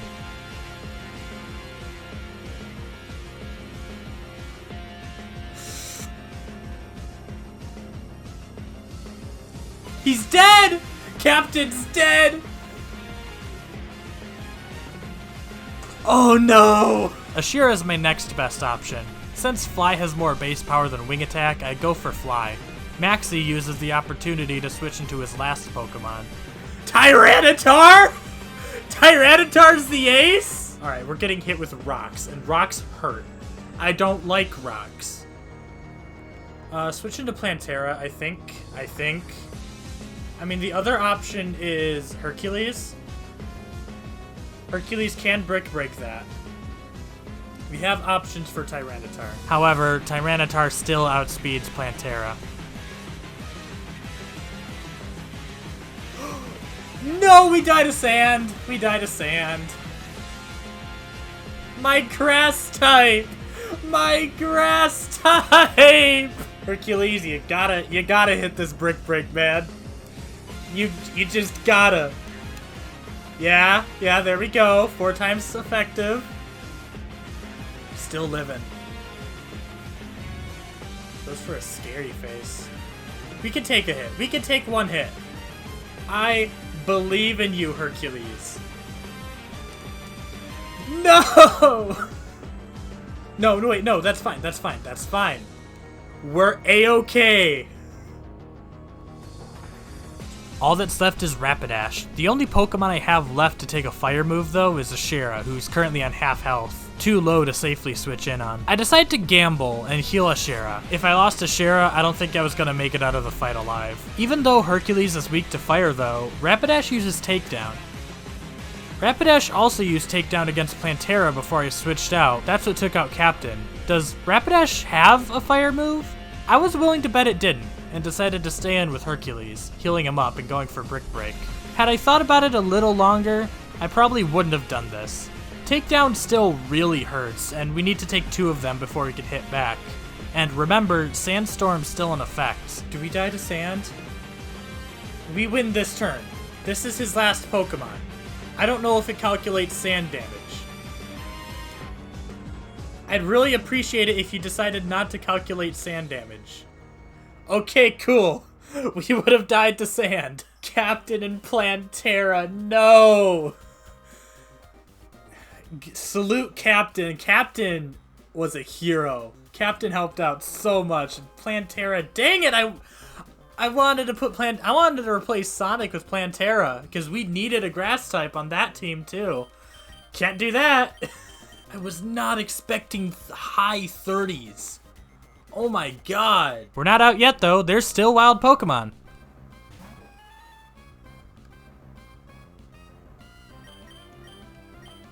What do you mean? To a wild Pokemon, huh? Oh thank god, oh thank god. Don't do this to me. We already beat the hard fight.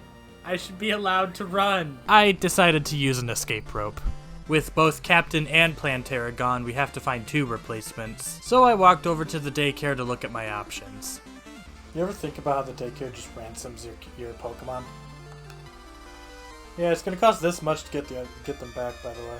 I ended up taking Trenches the Larvitar and Faye the Dratini while leaving Goober and Normal in the daycare. Trenches was level 32 thanks to the daycare, and even had Rock Slide. Faye never went to the daycare though and was only level 16, but we needed a Surf user. So I was just gonna have to hand her the EXP share and switch trainer for a little bit.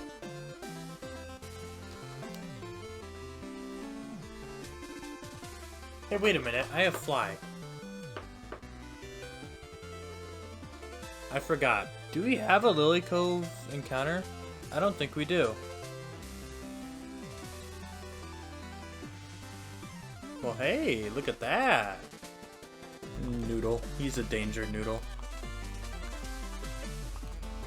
Sorry, she is a danger noodle. Very scary. Our next stop was the Team Aqua hideout. Except, actually, it's not. We have to fly to Slateport first to watch Archie steal a submarine. Bye. Now we can fly back to Lily Cove and take on the Aqua hideout. Team Aqua's hideout counts as a building instead of a cave, so no wild Pokemon here, unfortunately. Just warp panels. Oh, it's the warp panel hideout. Ooh. Item. Wow, I hate that.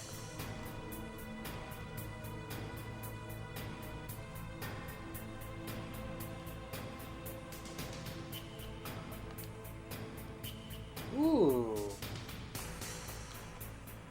Oh. Oh.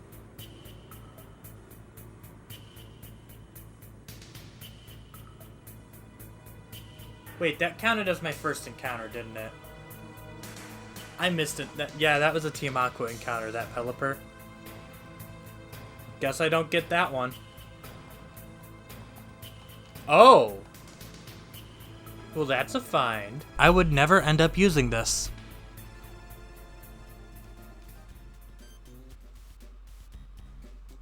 You saw me.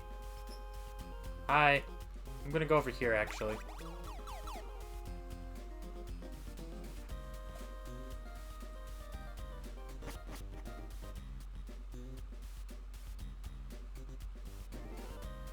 I see. Matt had 2 level 34s. Unfortunately, one of them was Sandshrew, and the other one couldn't land a hit.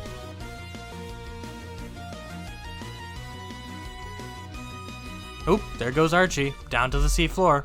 Why don't we head to Moss Deep City and fight a gym leader about it? See, Magma was nice.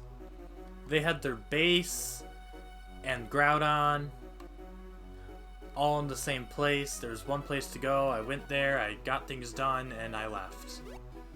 Aqua's like, no, actually you gotta go to Slateport, and then you gotta come back to Lily Cove, and then you gotta go find the cavern. Like, okay. Route 124 encounter! Our grass type is returned. Yeah, I got so excited to get another grass type that I forgot I couldn't catch it. Am I allowed to do that, actually? Like, it's not a victory bell, but Species Clause I think still comes into effect. You know what? No, we're burning you. You don't exist, actually. Bye-bye. Sorry. So I went to look for a different encounter on Route 124, but all I could find was Weeping Bell and Aaron, another Pokemon we couldn't catch because we already had a lair on. So I was just gonna have to move on and hope something else showed up before I was through the route. Oh, I'm not super comfortable sending out a unevolved Pokemon, but it's my rock type.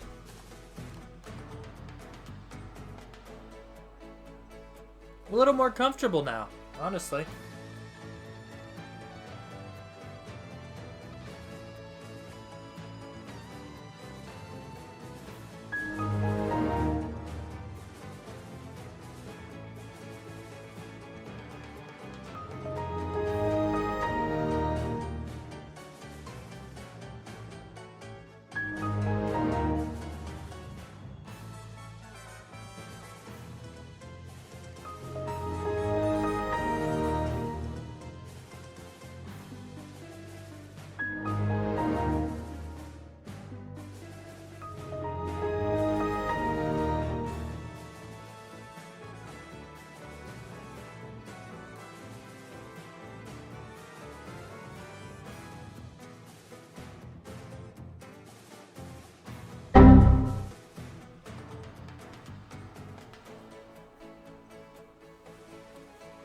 There's a new encounter.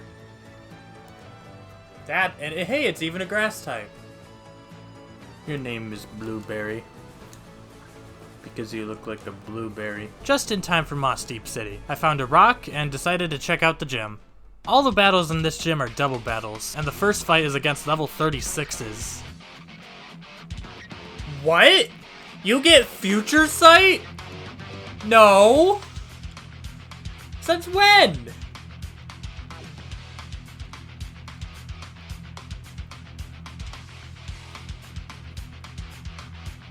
Haha, I'm smart.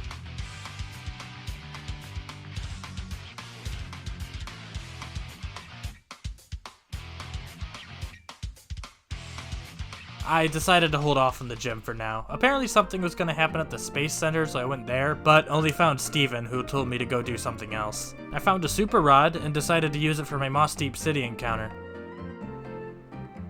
Ooh, Grovyle. Another good grass type. Your name is Mystery due to a certain dungeon variety of games. I decided to switch out Hercules for Mystery. Last thing I wanted to do was level up Faye a bit.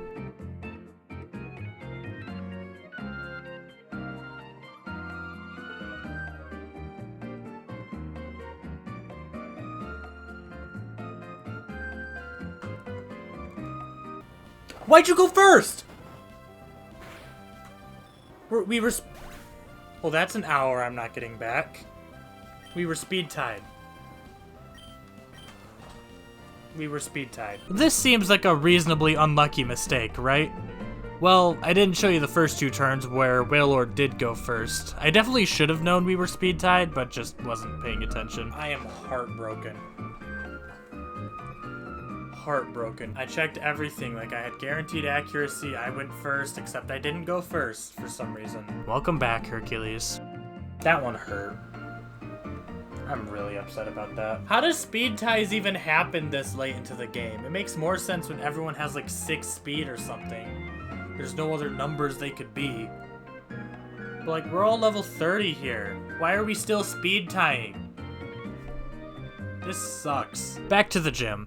After the first fight, trenches evolved, but still, we were at a level deficit for every single battle here. Having good type coverage for once made things a lot easier though. Mystery came with Leaf Blade and honestly kinda carried. There were a lot of water types. Trenches also saw a fair bit of use with his better stats and access to Rock Slide.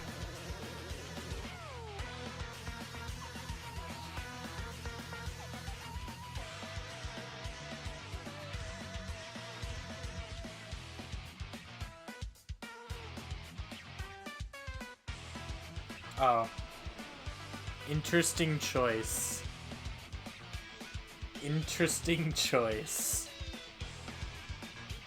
Kane feels like such an obvious lead. Everyone else potentially gets countered by a type. Kane only really needs to worry about fighting types, so as long as they don't lead fighting, we're fine.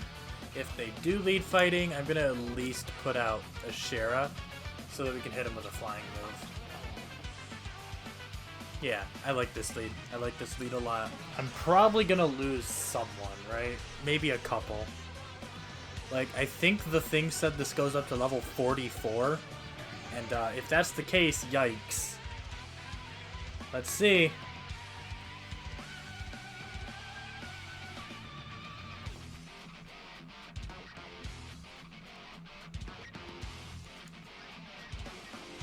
$41. Oh, I'm done. Bye. We're done. Yeah, they go up to the 40s. I'm gonna leave Wurmple alive. I'm not targeting Wurmple. The best chance I have at winning this is making it a 2v1. And Wurmple, I don't think threatens me at all. Future Sight threatens me, for sure. Ember and Thunderbolt barely do any damage, and a Psychic from Alakazam shows me just how scary that Future Sight's gonna be. I switched Kane into Chili for the special defense and used Fly with Ashera. Luckily, Alakazam targeted Ashera. No, he targeted Ashera! Yes! We live! We live! Alakazam heals, but I realize how frail Alakazam is physically. A strength from Chili and a wing attack from Ashera are enough to finish off Alakazam, but not before it got another Future Sight off. Hey, do you guys hear something?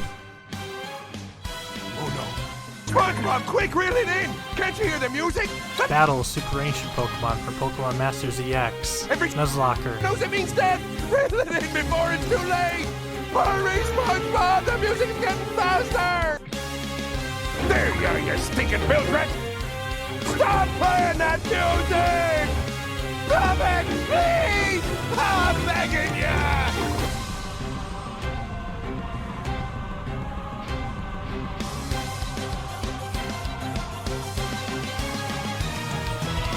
No one was going to be able to switch into that thing, and even if they could, there was still a Future Sight about to hit in 2 turns. I decided to stay in.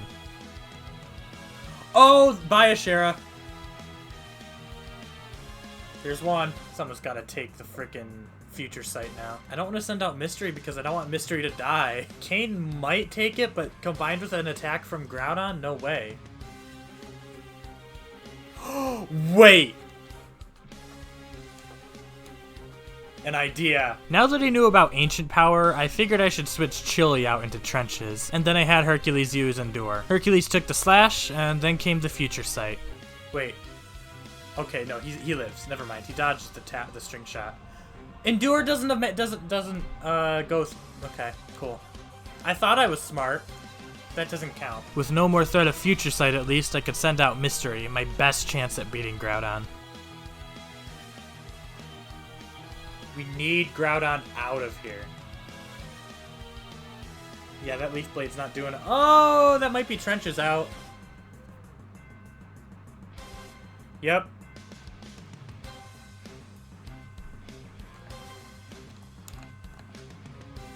Mystery lives barely. Only because he resists. And I can't even keep Wurmple out. Oh no, who's in the back? This Wurmple isn't helping at all. Get him out of here. Oh no. Yeah, we lose. We definitely lose. Snubble. Snubble can't attack, which sucks. And it lowers my attack. Now that Wurmple's gone, Groudon has an actual teammate, and Groudon's able to take out Mystery with help from Snubble's Lick. What can you do? Dead to Ancient Power. Especially if it crits. Come on. You don't need that. That's so unnecessary. That's so unnecessary. Bye-bye. Wait. Why did I take that?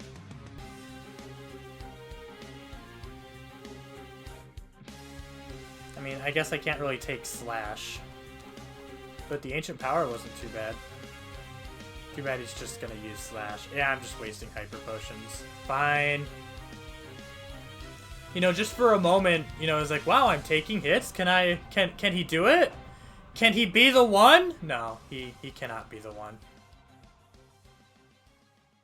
We lose the battle. So Nuzlocke rules say that if you lose a battle, that's the run. You lose. But I say that's lame and stupid and lame. I didn't faint. Ignore that. I didn't faint. I'm still here. I'm gonna keep going.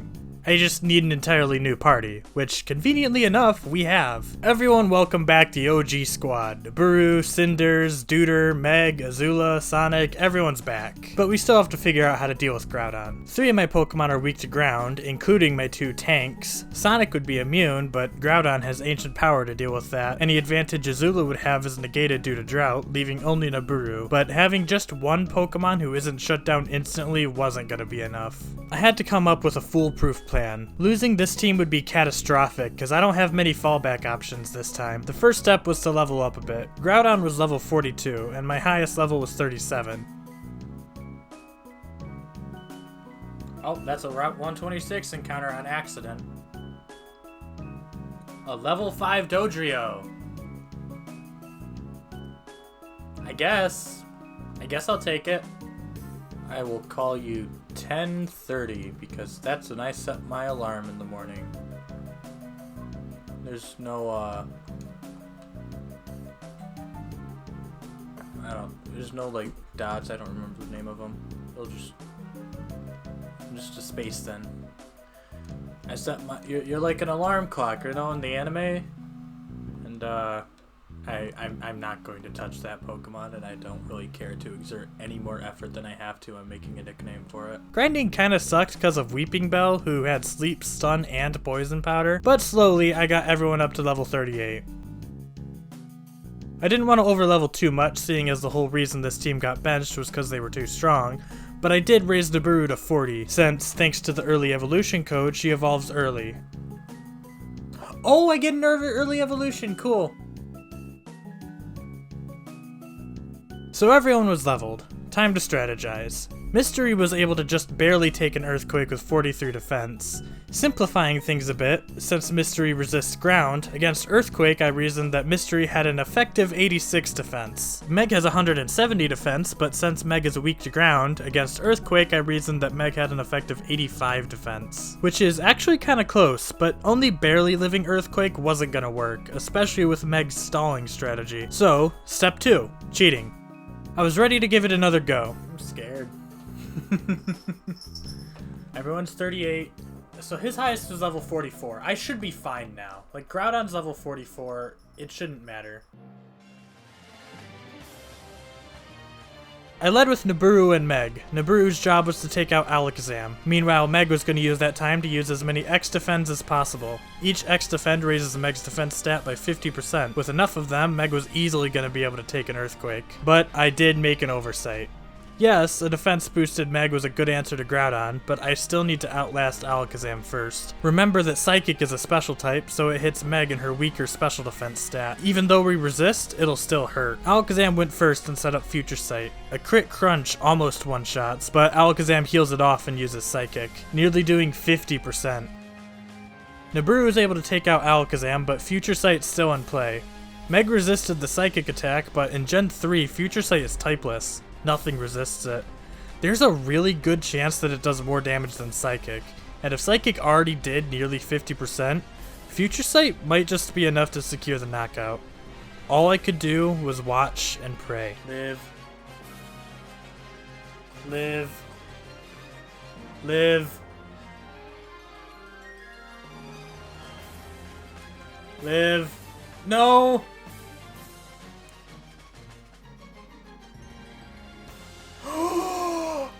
The hero! We lived! We're alive! Meg was alive, but that was just Alakazam. You'll notice that Tate and Liza sent out Snubbull instead of Groudon, which really worked out for me, giving me an extra turn to boost Meg's defense even higher. By the time Snubbull went down, Meg was +4 in defense, with an effective 510 defense. If anything was going to be able to stand up to Groudon, it was going to be Meg. Tate and Liza must have known this too, because Groudon immediately starts boosting itself with Bulk Up, raising both its attack and defense. Meg uses Toxic, and now all I have to do is survive. Groudon goes for Earthquake. Nibiru has Levitate and doesn't need to worry about it, but Meg finally gets to show off what 510 defense can do. We take Earthquake! Get out of here, Wurmple. The strat's working! It's working! While I'm waiting, I use Nibiru's turn to heal Meg, and you know, I might as well try to boost up to +6. Ancient Power, that does nothing. That does nothing! 0 damage! None! Tate and Liza find the hole in my defense, however, and hit Nibiru with a crit slash. Nibiru's dead to a crit! No! Nibiru! I'm so sad. No! I knew he'd probably lose. I mean, I guess I had Nibiru out there. That was my fault. I should have switched out. But I wanted the levitate immunity. Citrus berry. We're not done yet. We're not done yet. Megs +6. Hyper potion. We're not done yet. Sonic's basically just a sacrifice. Sonic is getting ancient powered. There's really not much I can do about it. I need to wait out this sun before I can send in Azula and really finish this. Just because Sonic's only here to buy time doesn't mean he's going down without a fight. Sonic has a King's Rock. The Flinch! The King's Rock! The King's Rock! Oh my god, we win. Next turn. Because Sonic outspeed. Sonic lived? Sonic lived! Never mind, one more Hyper Potion. Please stop. Please stop. Even though the poison damage increases each turn, it's not gonna one-shot. And Groudon gets another chance to hit Sonic with an ancient power. Okay. Bye, Sonic. Which is really unfortunate. One more turn, and the poison takes out Groudon. It took an entire scouting party, 2 more noble sacrifices, and an absolute hero. But we made it past Tate and Liza, and got the Mind Badge. Oh, I can't believe we lost Nibiru. I was so scared of losing Nibiru. Because I know everyone loves that Pokemon. I was so excited to use this Pokemon everyone wanted to see, and now it's dead. This box got really full really quick. I don't think I like that. Meg carried though. Oh my god, Meg carried. Nibiru finally... I'm glad I took the time to bring Nibiru to 40 at least, because otherwise we wouldn't have had Flygon at all. Early evolution code coming in clutch. Well, we've got 2 slots we need to fill. I headed to Route 125 to see if I could find anything good. Route 125.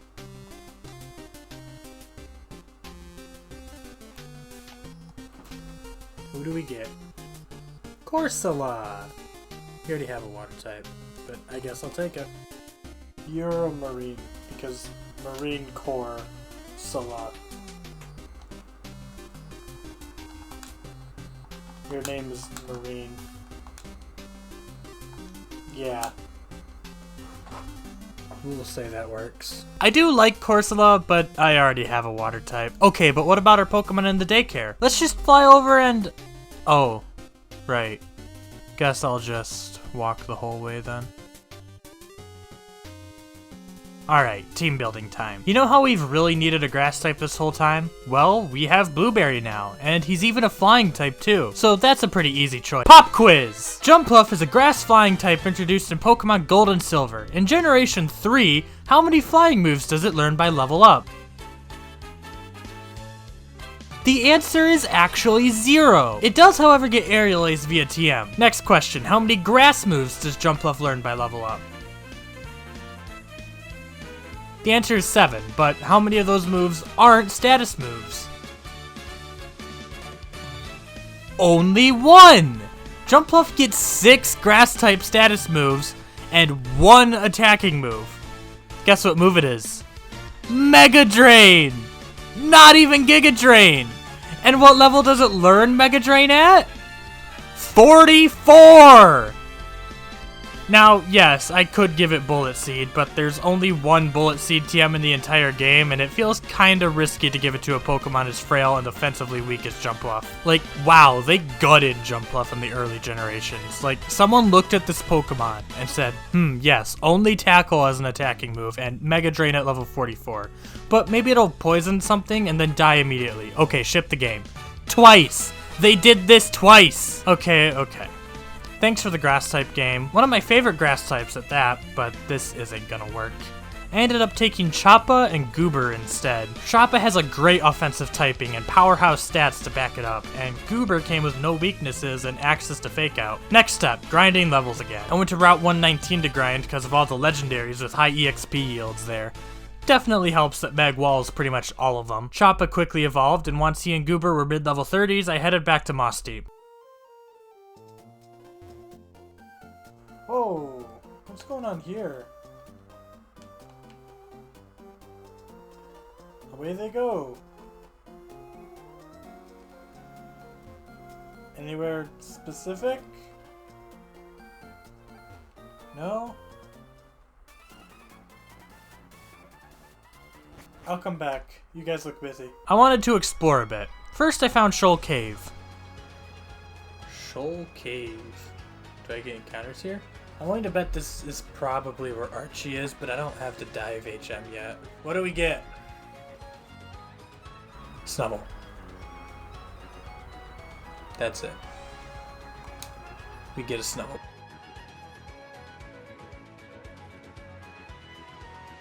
And I don't even get to catch it. Come on. Other than the failed encounter, there really wasn't anything I could do in Shoal Cave yet. XP! Free XP!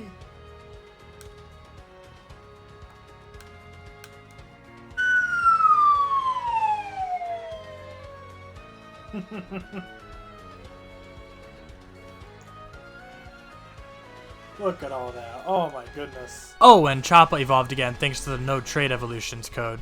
Oh, cool. I wasn't sure what level he'd evolve at. I guess it's pretty early, actually.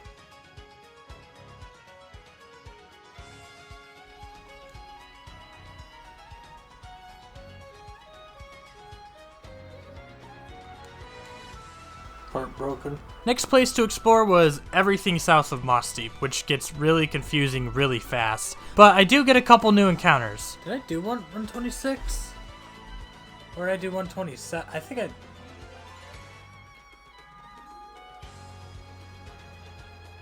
I did 127, not 120. No, I can't get to 127.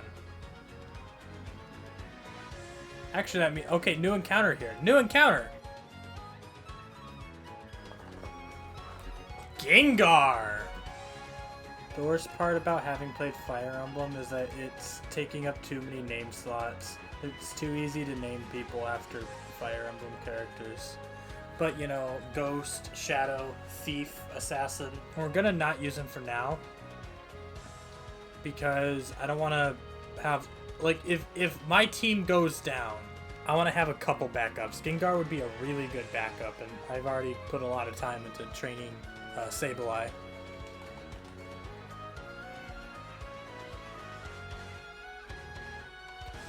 Watch him high jump kick me. Come on, do it. Do it. Ha ha! Ha! Oh, it doesn't deal half damage to the user if it misses in this game? Aww. It's gotta be Satopolis. That's what it's called, right? Satopolis? Yeah. How do I get in there? Probably get... Do you have to dive to Satopolis? How do they get, like, traffic? How do you visit? What if you wanted to go visit your family in Satopolis? But, uh-oh, guess you can't hold your breath that long.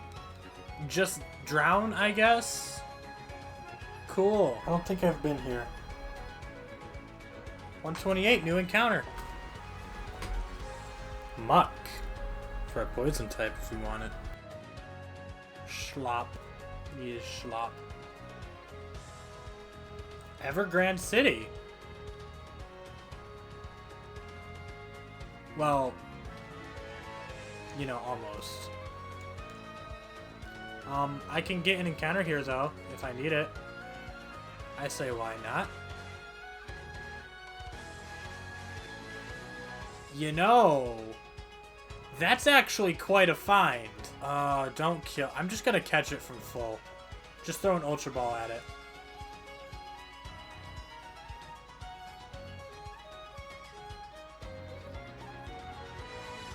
Milotic could be pretty good if we need it. Ooh!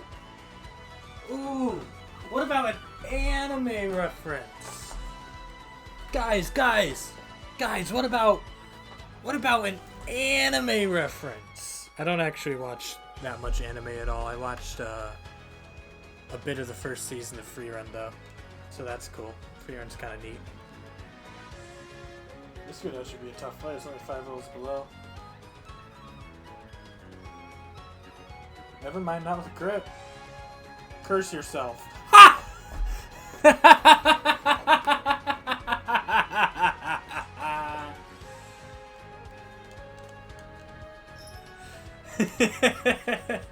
You should curse yourself now! After exploring everything I could at the moment, I did some more grinding at Route 127 against the Gengars there to get everyone to level 42. Oh, and before we get too far, here's Choppa's moveset and Goober's moveset.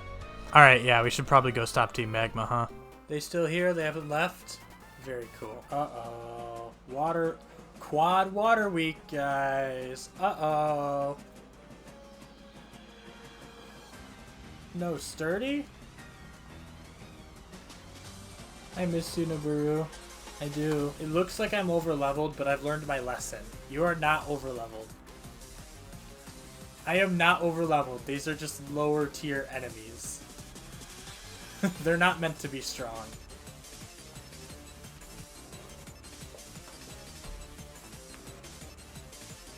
I'm just gonna blow up the mountain, because why not? It'll look really cool. Steven actually helps us against Maxie this time, although that means we only get to pick 3 Pokemon for the fight. Choppa, Cinders, and Meg seems pretty safe. Seems like a safe bet. Who does Steven have? Ooh. He actually has Steel types. I don't know if his got randomized. His might have not gotten randomized. They definitely got randomized. Rip. Meryl and Pichu aren't too much of a threat, but Pichu manages to paralyze both of us, and Meryl gets a rain dance off, which kind of sucks for Cinders, you know, a whole third of my team. After Meryl and Pichu go down, next is Apom and Wartortle. Suddenly that rain's kind of scary, just a bit. Apom goes down easily, though. Wartortle is the threat. That's also a threat, especially with Metang being, especially with all of Steven's Pokemon being Steel type, but at least it's raining. Since Choppa's the only Pokemon who's okay taking on a Fire type, I decide to take it on first. Ooh! We went for Typhlosion, let's go. Let's go, Choppa. Yeah! Which just leaves Wartortle and whoever else is in the back. Paralysis is annoying, but Wartortle goes down without any issues. Last is Cyndaquil. Oh hey, it's raining. Anyways, it'll be hard carried. And with that, we take down Maxie yet again. Afterwards, we get the Dive HM from Steven, finally letting us go after Archie, who I definitely didn't forget about. After switching out Azula's Charm for Dive, I set out to explore all the diveable areas I could find.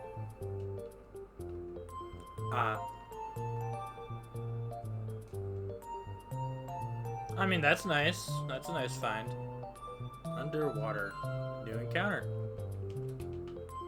Numel.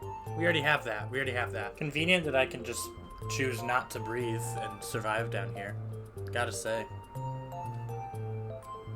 All I'm finding is Numel. I'm gonna look for a different patch.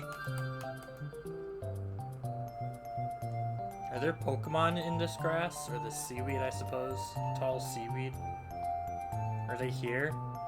Anyone live here?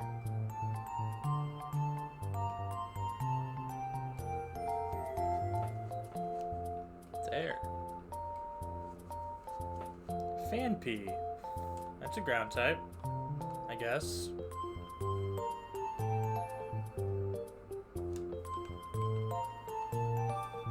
Wait, that's not Fury Swipes.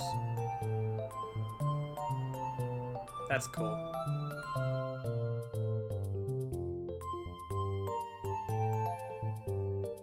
I love littering in the ocean. I love littering in the ocean. I also went back to check Shoal Cave.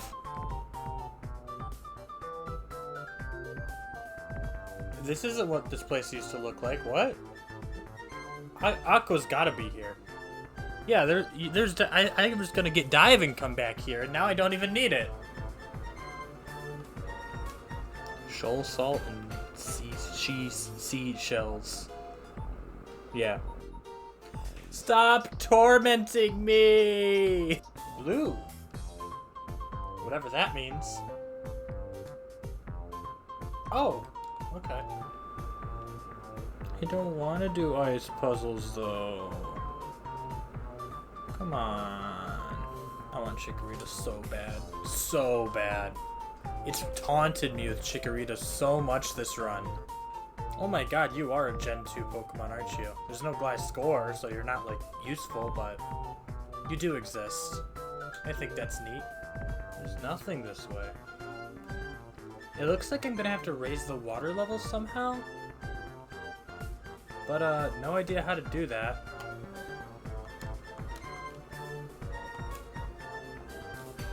I can get a Shell Bell. That'd be pretty good. Healing's good. I got Shoal Salt. I need shells. How do I get Shoal Shells? Shoal Shells, yep. She sells she shells by the seashore. You know what? I bet the water level's different every day. I bet you if I go there another day, it'll be a different level. Ooh, this place looks cool. Ooh. Submarine Explorer 1. Yeah. Hello, Team Aqua. The seafloor cavern is a cave, so I can't get an encounter here. Give me something cool. A Corphish. Okay, you will name you Hey. Hey. Because of Mystery Dungeon. Why does it give me the lame ones? There's like a 4-way split. What the heck is this? You can either do that or just take the fight. So I see a bomb there. And I'm questioning whether I should like acknowledge it as an explosive. Or if it's just gonna use electric moves. Let's play it safe. It is level 35, you know, an explosion could really hurt. Lame. Oh my god. What is this? Why are they like this? What? How am I being outsped by Volby? Thinking about the other like 3 paths I didn't take and what might have been there and what my life would be like had I gone down them first. Earthquake! Yep, okay, here we are. I just picked the right path first, I guess. Time to fight Archie. When we battled Maxie, he surprised us with strong Pokemon at high levels and managed to take down 2 Pokemon. So what was Archie gonna do? Maxie messed me up, so I'll have to see what Archie can do. Well, not a strong lead.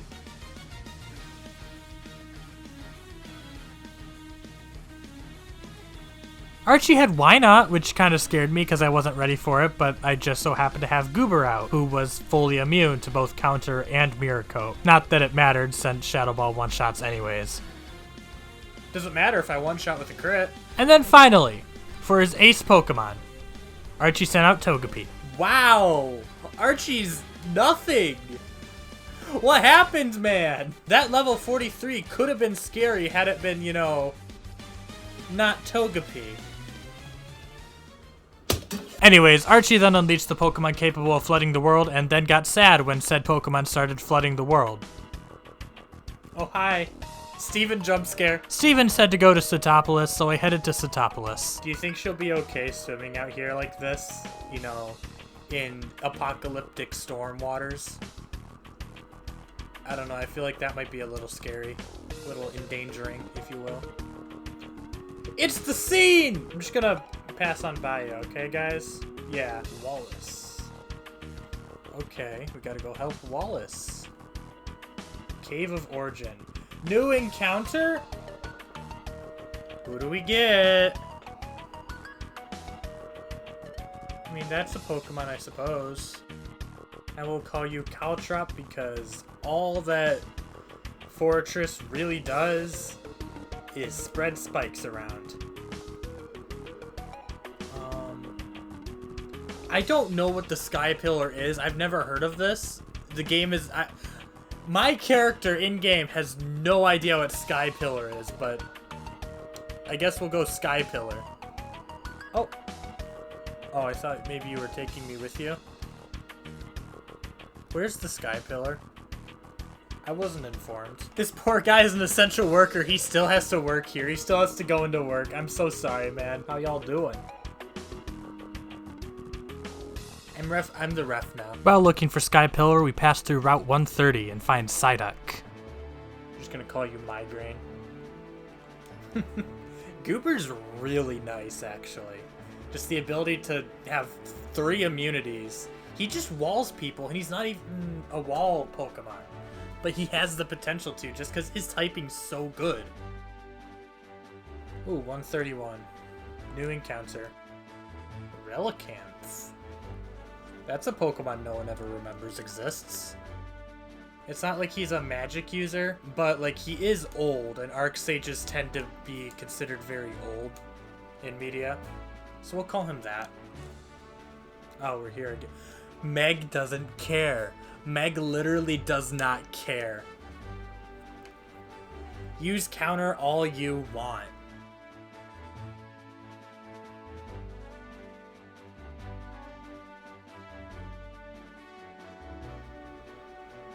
Oh, that's quite an encounter. Too bad I can't catch it.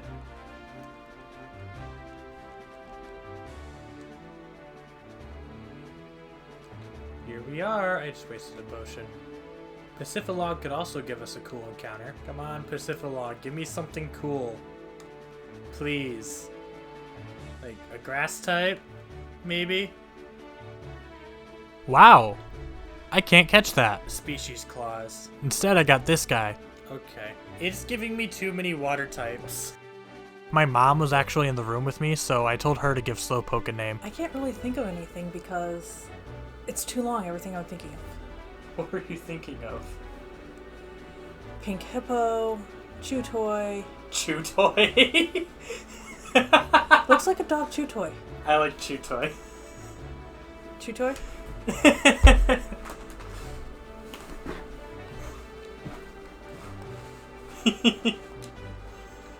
Thank you. Anyways, I asked around Pacifilog for any hints as to where Sky Pillar might be. Let me talk to you. What? Where did you come from? Yes or no? Yes? Yes.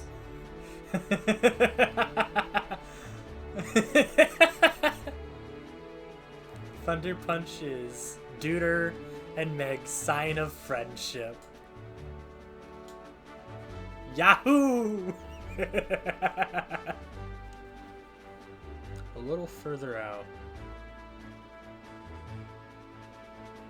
Okay, so it is near here. So, as instructed, I headed further out, heading towards Route 132. 132. New encounter. Swalot.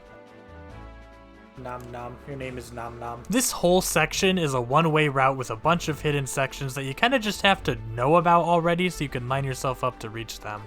I get the feeling I'm missing things. You know?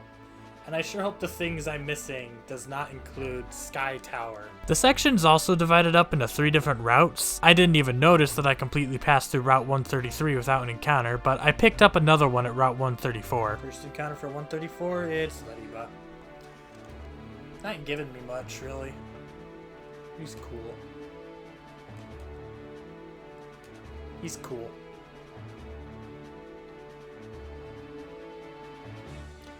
Yeah, so I missed Sky Tower somewhere. Being a one-way route, to get back to Pacifilog to try again would require taking the long way around. So instead, I just took 1030 out of the PC and taught it Fly. Insert joke about Dodrio using Fly here.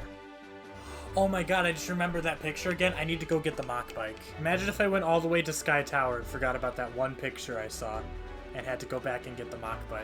Thank you once again, LeBron James. So what happens if I go this way? Why, hello there!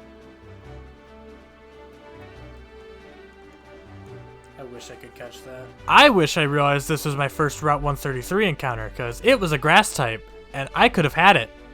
Instead, I just went without a Pokemon from Route 133. What's in there? That might be Sky Tower.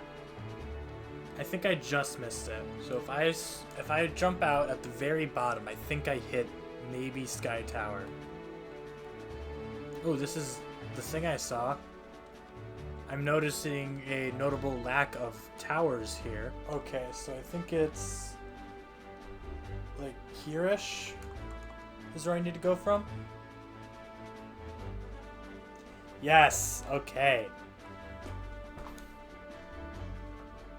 Cool background. So, you know, last time we had a background like this, it was Kyogre, or it was Team Aqua, where they went. Now,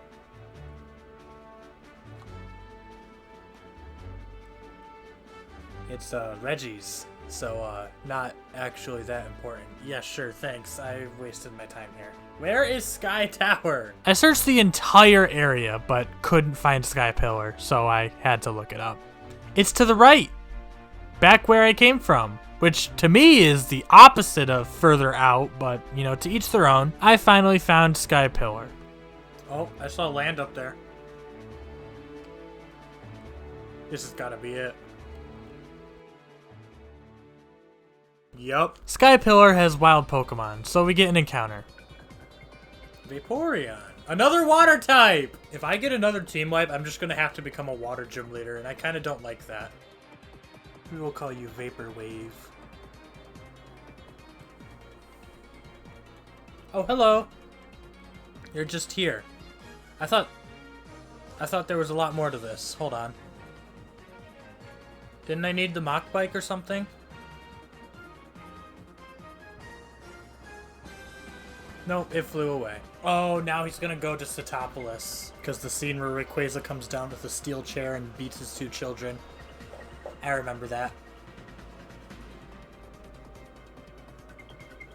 I know, like, the world's ending and all that, but have you considered an Ultra Ball is here? And I could have it. It's mine now.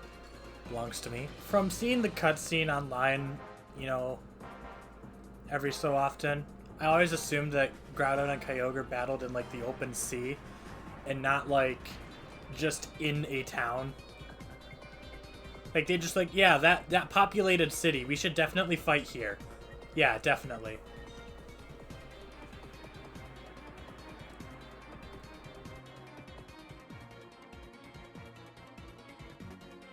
And here comes Rayquaza with a steel chair!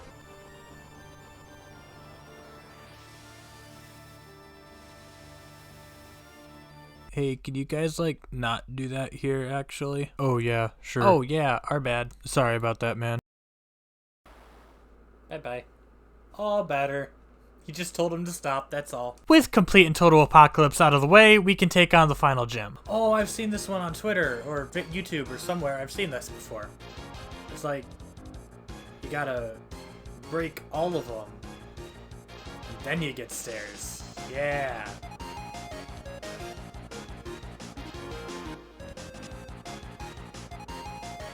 Yeah, this isn't too bad.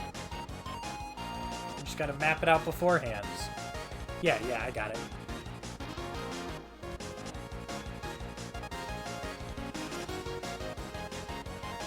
I don't need to fight any gym trainers. I'm just cool and smart.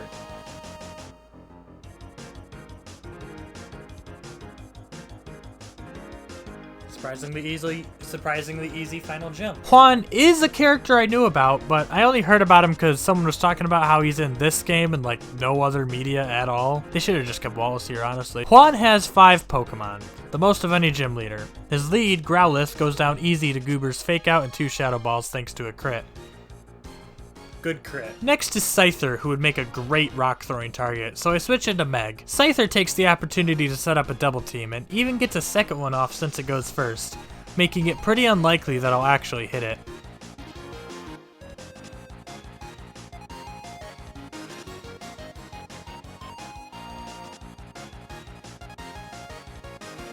Nidoqueen is a ground type, which should mean Earthquake, meaning I should switch out, but honestly, this whole playthrough I've been getting caught more by Double Kick than any ground moves from the Nidos, which Meg is still weak to, but without Stab it doesn't hurt nearly as bad. But you know what'd be a lot smarter? Hitting it with a Surf. Yeah, maybe I should have just done that. Magnemite's a steel type, so I switched to Cinders to one-shot it, and even with a Hyper Potion, Cinders gets another one-shot on Scyther, even learning Swift in the process. For Hoenn's last Pokemon, he's got... Teddy Ursa. Oh my god. Tate and Liza have scarred me, and nothing's ever gonna come close to that again. Like, it's just not scary. Very sad.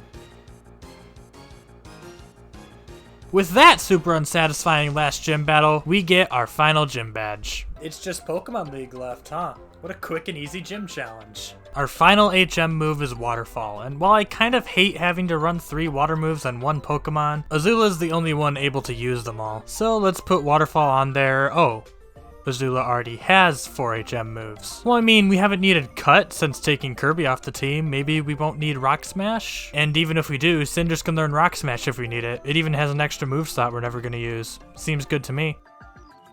Waterfall is just worse Surf in every regard, so we're never going to use it. And Dive is also just worse Surf in every regard, so we're never going to use that either. Wow, thanks, game. Thanks for forcing me to run 3 moves that all step on each other's toes and also don't do anything. I do not miss HM moves. Before heading to the Pokemon League, there was one more stop I wanted to make. I wanted to go see Rayquaza, or whatever random Pokemon replaced Rayquaza. So I headed over to Sky Pillar one more time. There it is. There it is. Thank you, LeBron James. I messed up. What?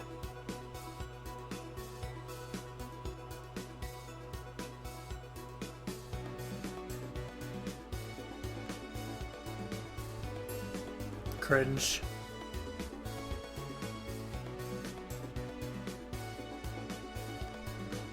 Yeah, there we go. Mew is here? Oh no! Alright, here's the plan. Mew has transformed, right? Made it to transform into Deuter. Deuter gets completely walled by Meg. That is not transform. Ah, dang it. Oh, it keeps going. I didn't know. Ah, I don't have speed! You need 3 tiles to build speed to cross. Okay. Oh, this has to be really precise.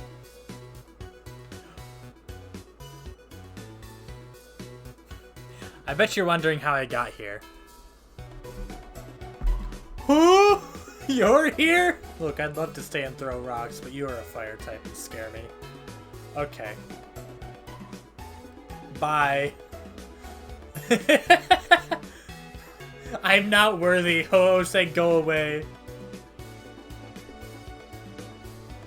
Well, shoot! I made it, and then I didn't make it, actually. No, I didn't hit it in time. 1 input away. Iron Tail. We finally get stab on Meg. No! What if I just go up? What if I go up there? What if I stopped pressing the button? That's a new way to lose.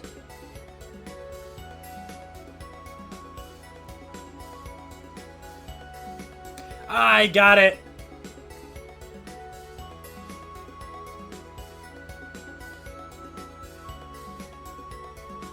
I'm gonna cry. Okay, okay. Did I go 1 too far? I went 1 too far. This sucks! Oh, I got it again first try. No! I gotta stop on the first hole.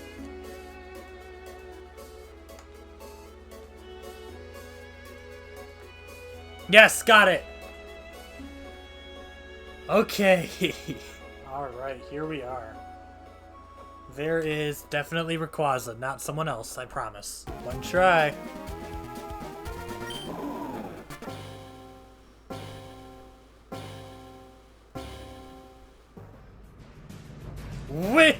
Whiscash! The legend. It's 70? I might not be catching this, I might be surviving this. Oh my god, it's level 70. I didn't know. I don't have grass move. Oh my god, this is horrible. This is horrible. No, no, no, no, no, no. Oh no, no, no, no, no, no.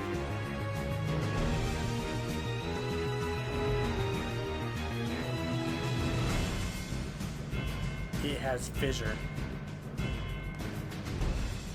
Nope.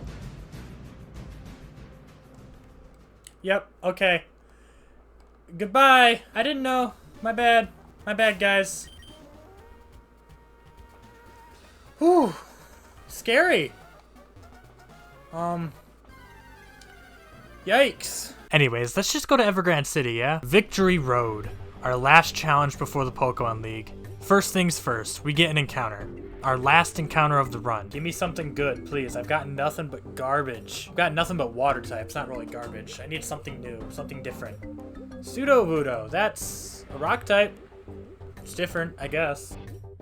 Your name will be Jazzy because you are doing jazz hands. Okay, so we didn't get anything special for our last encounter. How sad.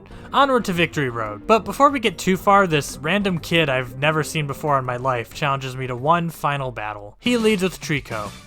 Dead. Then he sends out Blastoise. Dead. Then he sends out Electrike. Dead. Then he sends out Vulpix. Wait. Actually, I have 3 water moves. I don't care. Kill it. Next, he sends out Articuno.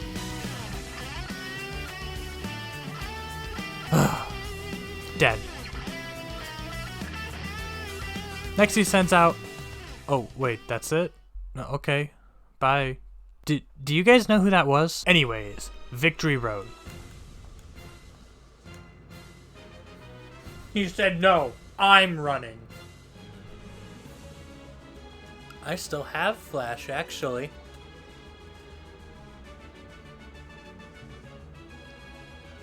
Never had any reason to get rid of it. We are gonna need Rock Smash. Alright.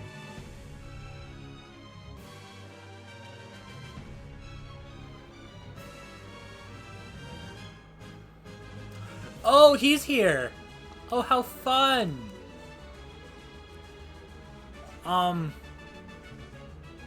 Hopefully he's a little weaker this time, maybe? And I can, reliably take him out and not die horribly? Like, yeah, that's nothing. That's nothing! Okay, Choppa, you can take this. You can take this.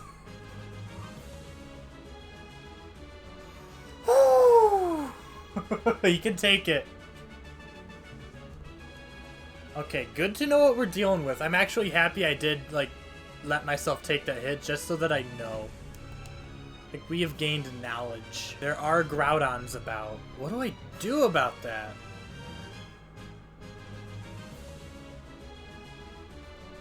This sucks. I didn't want to use Vital Throw. No! I could have done Karate Chop, but I misclicked. Ooh, Cross Chop. It hits really hard, but we only get 5. It is better Karate Chop, but there's only 5. Duder's getting by on like 15 Thunder Punches. I'm sure Choppa can get by on a grand total of 25 fighting moves. We'll be fine to get rid of Karate Chop. I want to see how well Meg can take an Earthquake.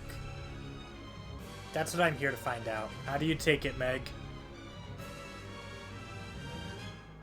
Decently. Decently. Meg at least takes it. That is a scary encounter. And that's just a regular wild Pokemon here. Psychic.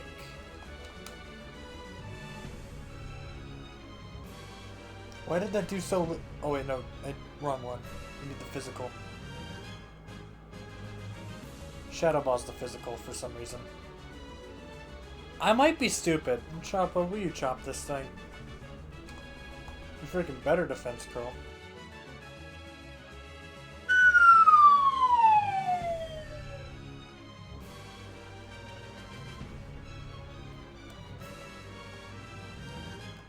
Future Sight. We gotta switch into... Oh, shoot. We're gonna have to switch into... Goober. This sucks. I forgot why Jirachi was annoying. What? Why aren't you immune? This sucks. Screw that, I'm switching back. I figured he'd be immune to Future Sight. Figured that was, you know, because he's a dark type. Nope, nothing blocks it. Not Endure, not Protect, not being a dark type. Guaranteed damage. Very cool.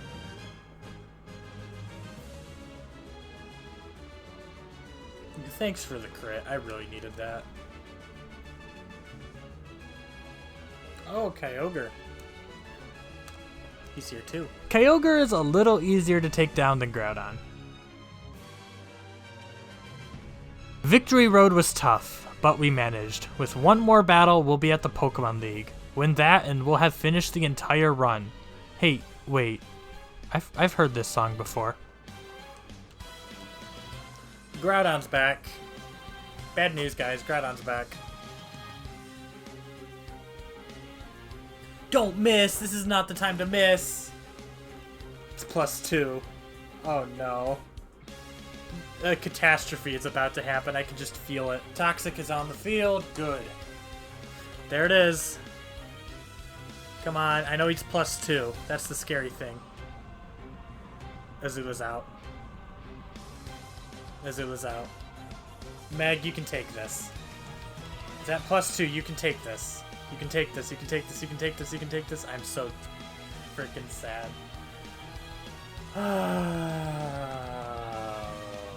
Man, I'm really sad. I really, really liked Meg.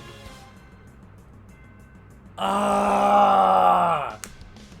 Come on, man. I mean, we're gonna kill it because fake out.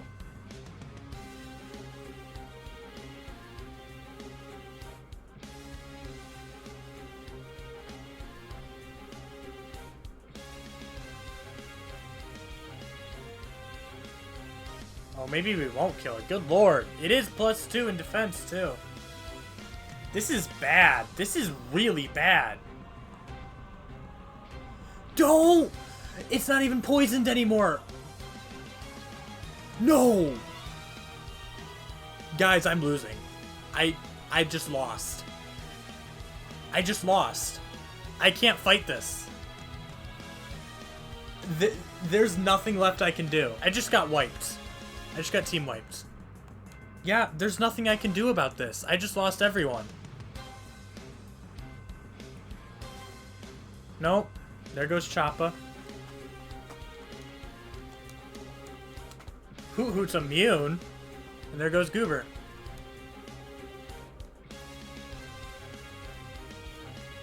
That's everyone. Everyone's dead. Like, Duder can't even, like, do damage. You can flash. Pray for misses. It is sunny, but it doesn't matter because Earthquake.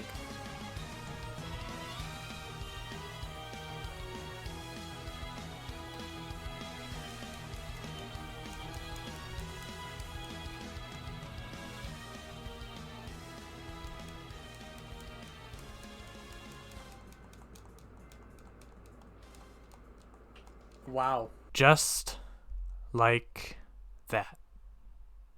Team wiped. By the same Pokemon that took out our last team even. 14 Pokemon of mine have been taken out by Groudon. And this time, I don't have a backup team. This was my main team with all my heavy hitters and a lot of my favorite Pokemon. God, this hurts. I had so many Pokemon I loved in here. All of them are gone? Every single one? I hate Groudon. Why is it everywhere? Why is it unkillable? Groudon has made it clear that he is the villain of this story, so I think it's about time we really take a look at him. Groudon comes with Bulk Up, Slash, Ancient Power, and the big hitter, Earthquake. It's a ground type, meaning it's weak to water, ice, and grass. However, its ability makes it Sunny, which halves the power of water type attacks, effectively removing its weakness to water. And if you send an ice type after it, it has Ancient Power, which is strong against ice types. That only leaves grass, which would be an excellent counter for Groudon. If I had one! So, not only do I have to make an entire team out of the scraps I have left over, but I need to make sure it includes an answer to Groudon and preferably any other scary legendary Pokemon. I mean, Groudon's just the end of Victory Road. There's still the Elite Four and Champion right afterwards. This isn't gonna be easy. That's gonna extend this freaking recording by like a week. I could have been done tomorrow. If we hatch this, why is it level 5? Can anyone answer that? They wrote a freaking eulogy to Chili! No! The first step was going to be team building. My idea was to find a Groudon counter and then build around that. Back with Tate and Liza, our answer was Meg, with her base 200 defense stat. And we do have another Steelix, since we hatched one back in Lava Ridge Town. However, since Steel is weak to ground, Meg was taking double damage. Without those X defense we were giving her, she was still gonna get one shot. This time Groudon's a lead, so I won't have time to set up anything. Steelix isn't gonna work. I do have one other option though, in Feebas, who evolves into Milotic. A staple defensive Pokemon, and with a better typing for taking on Groudon. Steelix has a base defense stat of 200, but since it takes double damage from Earthquake, we can do our not completely accurate but close enough math to say that it has 100 defense. Milotic has 79, which is less than 100, but Milotic comes with an extra 20 points in HP. Was that going to be enough? I don't know, but it's the best option I have here. Okay, so we're starting with Freerun the Milotic. Who's next? Well, we already know how good Steelix can be, we might as well throw Gwendolyn on too. As far as legendaries go, there's some pretty strong psychic types out there. Borf the Houndour, eventually Houndoom, will be a great answer to those. And to deal with fighting types, there's Jafar the Gengar, immune to normal and fighting, and can even learn psychic via TM. There's only one toxic TM in the game, and we used it on Meg already, so a poison type would be nice. Of which I chose Nom Nom the Swalot, since it gets toxic by level up. Finally, the Surskit, eventually Masquerain. While frail, will give us some more type coverage with bug, flying, and water attacks, as well as access to Haze if we wait until after level 37 to evolve it. Haze is a move that resets all stat boosts, which could come in handy as a suicide play against Groudon if it sets up too many bulk ups for my liking. So our team is planned out. Next comes the painstakingly long task of leveling him up. My only real option for grinding is wild Pokemon, and I spend a lot of time fighting wild Pokemon, slowly working my way up to the higher level routes.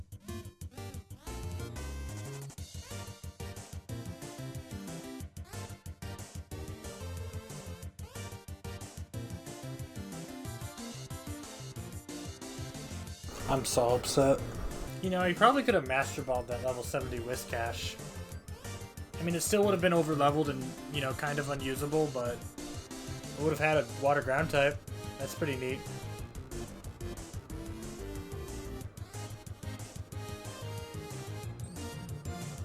That was the cleanest mock bite movement I've ever done. It was not the cleanest sentence I've ever spoken, but, you know, I'm trying.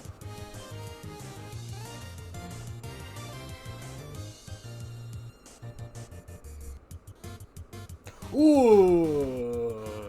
Okay, we're switching out. Borf in particular was going to be kind of tough to train. While she can learn both Flamethrower and Crunch before or after evolving, she learns them at an earlier level as a Houndour, at levels 43 and 49 respectively, while after evolving she would learn them at levels 51 and 59. 59 being a little too overleveled for my liking. My Medicham doesn't have a fighting move. I don't think this one will either, right? But it literally cannot learn a fighting type move until level 32 at high jump kick. Wow! Medicham sucks! Crazy!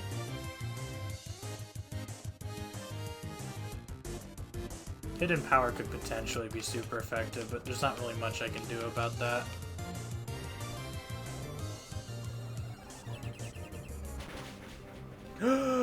Okay, no more Borf. All... Man! can't afford to lose Pokemon like that. At least I don't need a... That might have killed the run. I really needed a dark type. Like, I just really needed a dark type. I have 2 Pokemon that are weak to Psychic. I have a bug type that needs to get... at least, I mean, on the absolute bright side, I don't need to train a Houndour all the way to level 49. But I really would have liked to do that. So, yeah, forget all that stuff about Houndour and what levels it learns stuff at, because now we've got Nermal the Numel. Yippee. I mean, as much as I would have appreciated the dark typing, I at least get a good moveset out of this. Ground, Rock, Fire. I don't exactly have many options left.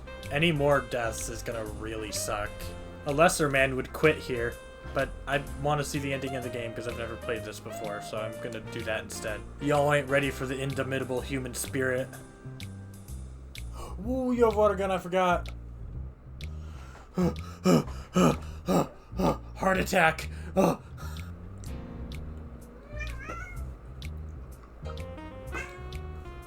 Cat.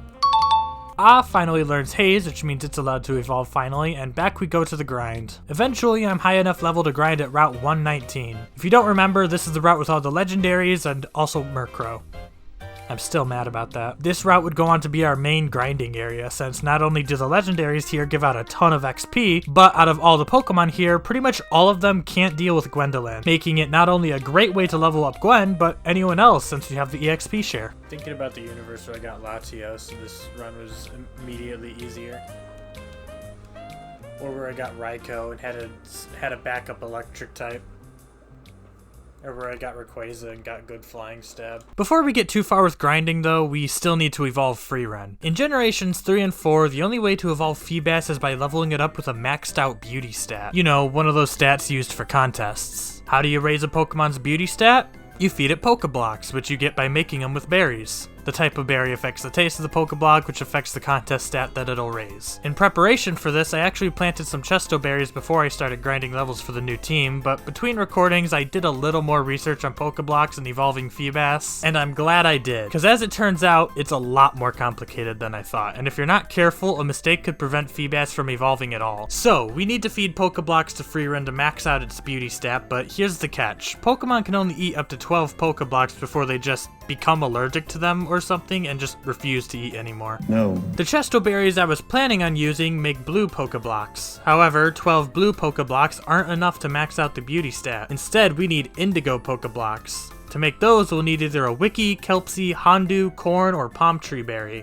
And I have none of them. My first idea was to teach Thief and fight random wild Pokemon to see if I could find any of them, since, you know, Randomizer, wild Pokemon have random held items. And I did find some Shoal Salt and a TM04. Ooh. Calm Mind. Well, it's not that useful, but I guess if we ever want Calm Mind, we can always get it. However, eventually I realized how unrealistic it was going to be for me to search every available wild Pokemon to check what items they had, so I just looked up to see if I could find them from an NPC or something. Turns out, there's a girl in Setopolis who gives you a random berry every day, and you can reset to get whatever berry you want. After enough resets, I got my hands on a cornberry. Now all I have to do is plant it to get about 12 of them, which, assuming I'm unlucky and they only give me like 2 berries each harvest, would be about 4 to 5 cycles. Hey, how long does it take for corn plants to fully grow? Okay, level with me. I have a cornberry, right? I can plant this berry to get more of them for free. No skill requirement or challenge at all. The only thing stopping me right now from having all the cornberries I want is time. Almost a week worth of waiting just for berries. So we can agree I basically already have these, right? Right? Okay, glad we're all on the same page.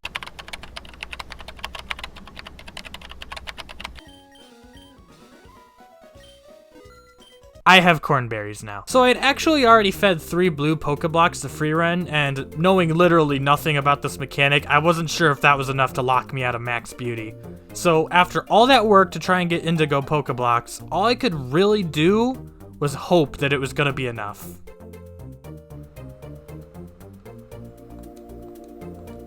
Oh, you're all done. Okay then. Should be Then I give you a rare candy and you evolve. Okay, we did it! We did it! The run is saved! Now that we have Milotic, we can train her up too. I gave her Ice Beam for type coverage, which came in very useful for grinding against all the Dragon Legendaries at 119. And otherwise, well, it rains on Route 119. So between Freeren and Gwen, grinding was pretty easy and safe. Thermal also evolved soon after. Originally I was gonna wait to evolve to learn certain moves, similar to what I was planning with Borf, since Numa learns Flamethrower at level 41 while Camerupt only learns it by TM. But if I did that, I'd miss out on Camerupt learning Rock Slide at level 33. So I decided to evolve it and use a TM to teach it Flamethrower. But then it learned Rock Slide on evolution anyways, something that wasn't mentioned on Pokemon Database, so I could have waited to evolve it and gotten Flamethrower first, but I guess I'll just grind out coins at the game corner and buy the TM instead. Alright, let me teach you guys how to Let me teach you guys how to play roulette. Let me teach you how to play the spinny ball game. The strat's pretty simple actually. Save right at this table and start playing. Always bet on the yellow why not, or any single tile I guess, but it's quicker to pick this option. Play up until the board gets cleared. If you win it all, great. Back out, save the game and repeat.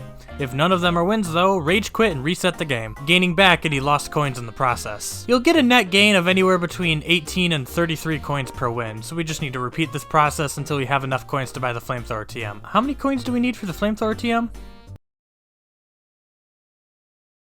I was here for 7 hours just mashing the A button. I went a little insane. What? Yeah! Let's go, Shroomish. He's so fat and it won me the jackpot. Fat Shroomish has betrayed me. You know, this is actually a lot more mind-numbing than I thought it would be. I like kind of wait. I wanted to do this in the middle of the leveling because I figured it'd be a nice little break from mindlessly pressing A to attack wild Pokemon. But now I'm just mindlessly pressing A to gamble, and this is a lot worse. This is a lot worse. The fat Shroomish has arrived. I hate him. You know, I feel like if you got this many jackpots in a row, like, the people running the casino were gonna catch on, right? Because I'm manipulating time, I'm just getting all these jackpots in a row.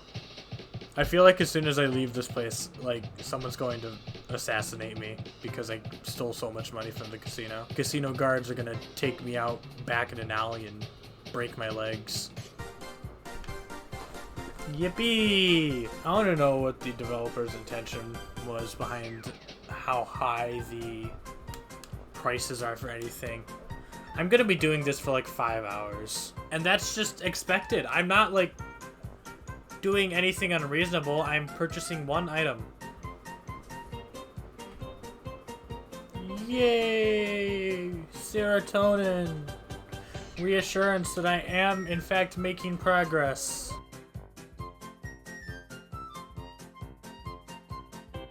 Are you serious?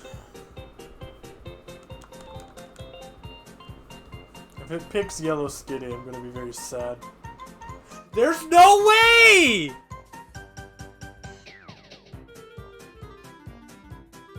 I think I'm actually gonna cry. Back to my gambling addiction.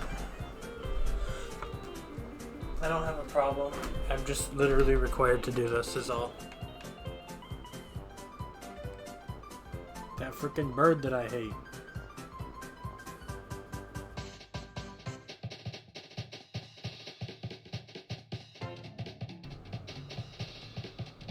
That freaking bird that I love. Yippee! Yippee!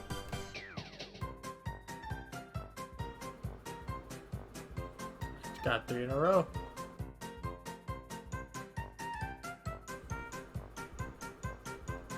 Almost got 4. But does nothing doing even mean? That just doesn't sound like proper English. Genuinely feels like a translation error.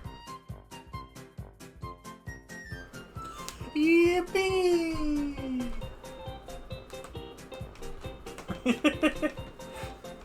I've gone insane.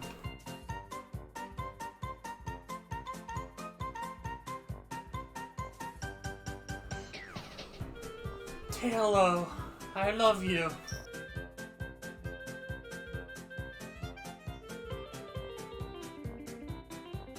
I'd be more mad if that hadn't already happened to me like 50 times, but whatever.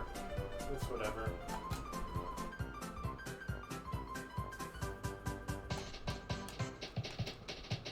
He looks like a little Pokeball mascot bouncing on a ball there for our entertainment for a moment. I just wanted to... I'm going crazy, I'm sorry, I'm seeing things.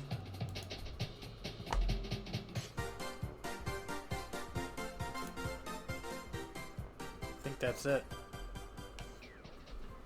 I think I got it exactly.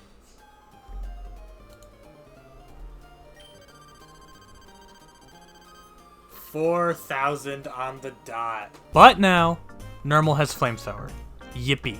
While we're at it, I gave that Psychic TM we found in Victory Road to Jafar, because Gen 3 Gengar was a special attacker with 2 physical stabs. He needed something. Back to grinding yet again. Slowly, as levels started going up across the team, more and more team members are able to hold their own against 119's legendaries. Although I won't lie, type coverages definitely played a role in this. Route 119 was just perfectly catered to help train my team specifically.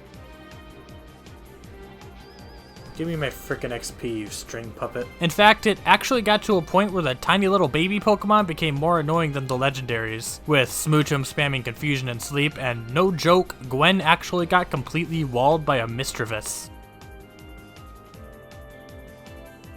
Come on! It has Spite, I can't deal with this. No, no, no, no. Don't make me deal with this.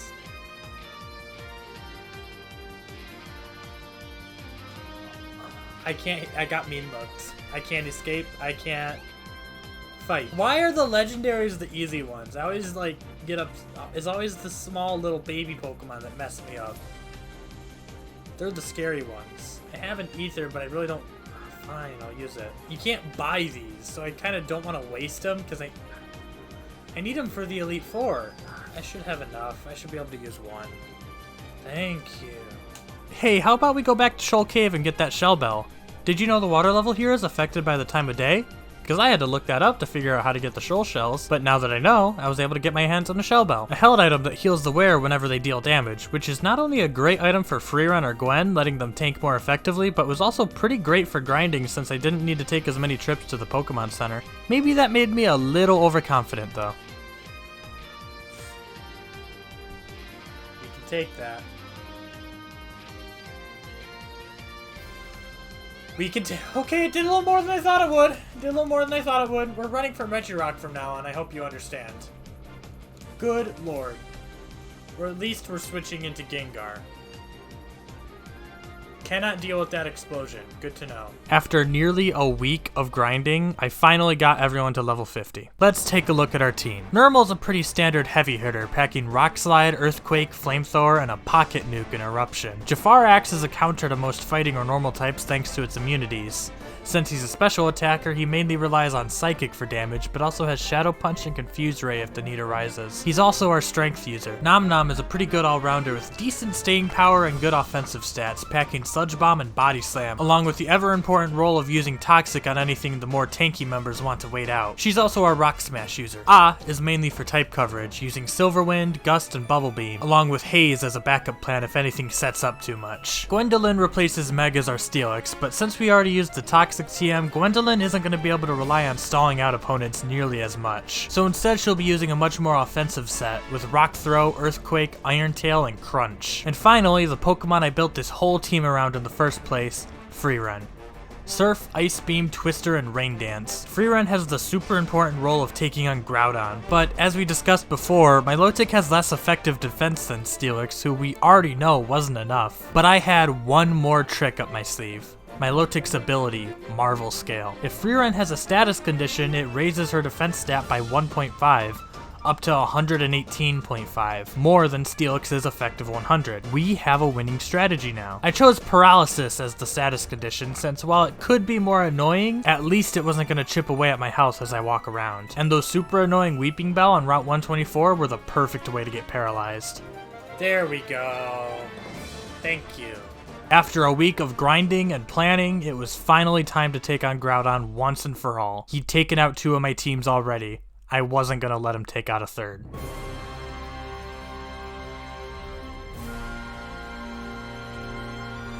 Okay, look, I really wanted to do this super cool edit with my grand return to Victory Road where I fight my way back up to the final showdown with Groudon. I'd been planning it the whole time I was leveling up my new team, but like, I already beat all the trainers the first time around, and the only wild Pokemon that gave me any trouble was this Kyogre that managed to set up 6 Calm Minds because Freerun kept getting hit by paralysis, so I just ran. I never even saw the wild Groudons that I ran across the first time. Really, the only interesting thing that happened here was me looking at the recording of my first time through here to get through again without using Flash.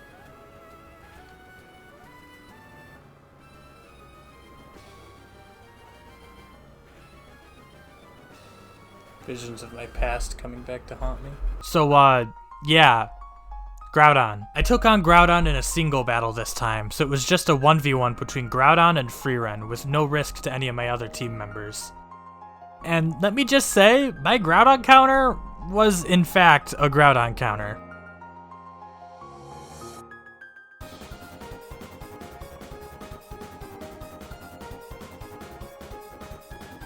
Oh my god. Oh, this is a counter, alright. Use your full restore. Do it. I'm gonna get paralyzed, so it's probably a okay play for you. No?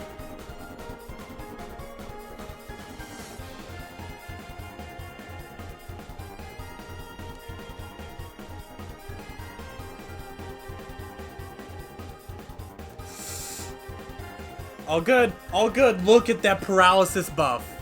Oh my god.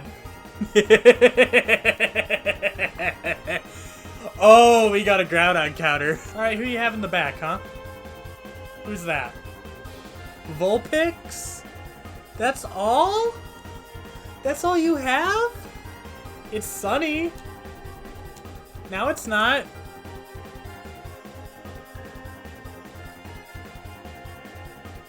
Oh, well, I just lost all my Surf PP. That sucks.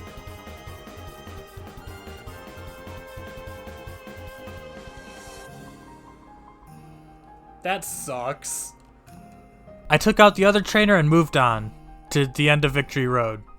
Yeah, it turned out I got team wiped by the very last fight, so that's cool. With Victory Road behind us, the only thing left was the Elite Four and the Champion. I took one final chance to prepare before taking on the game's final challenge. About halfway through this challenge, I started looking at a guide that has recommended levels for each gym battle. That way I could make sure I wasn't over-leveled like I was towards the beginning. And while they had recommended levels for the Elite Four and Champion, I was kinda stuck on figuring out how I was supposed to gain 10 levels throughout one Elite Four run, so I just cut it down the middle and got everyone to level 55. I went and paralyzed Freerun again and prepared myself for the final challenge. I won't lie, I'm kind of completely terrified that I'm gonna lose to something random and unexpected, you know, as the game is. I'm level 55. The Elite Four at least should pose no issue. Sydney was first and led with Bayonet. Ah was gonna be my lead for these fights since he'd otherwise be difficult to switch into. Bayonet used Curse and healed it off with a potion before Ah could knock it out, forcing me to switch into Gwen, whose Crunch easily secured the first kill. There we go. One down. Sydney's answer to Gwen was Golem, who threatened a super effective Earthquake. That said, I have my own Earthquake, and with Sturdy as insurance, I decided to take it head on. Yeah, like I have Sturdy anyways, so I can at least scout out how much damage this does. Fair amount, fair amount. It's a 3-hit. Check this out. No Sturdy. Let's go. Sydney then sent out Salamence, which was an easy switch into Freerun. He wants to protect. Bold choice when he just saw I had Ice Beam. Very bold.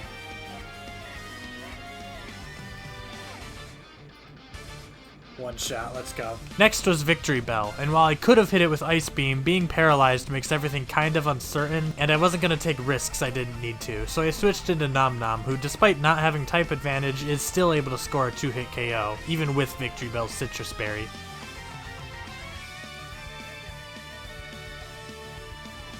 Yeah, we're good. We're good. Sydney saved his weakest for last, sending out Tyrogue, who immediately got one-shot by Sludge Bomb.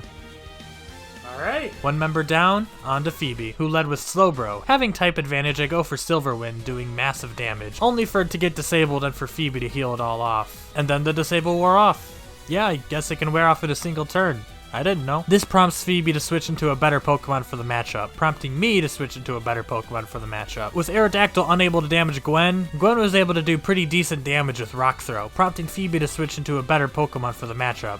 Unfortunately for her, Gwen is the better Pokemon for the matchup.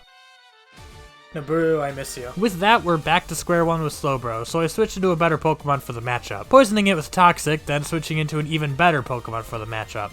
Freerun, who's able to wait out the poison and come out on top. I mean, she wouldn't have had to wait it out if she was able to attack, but she kept getting flinched and paralyzed, so whatever.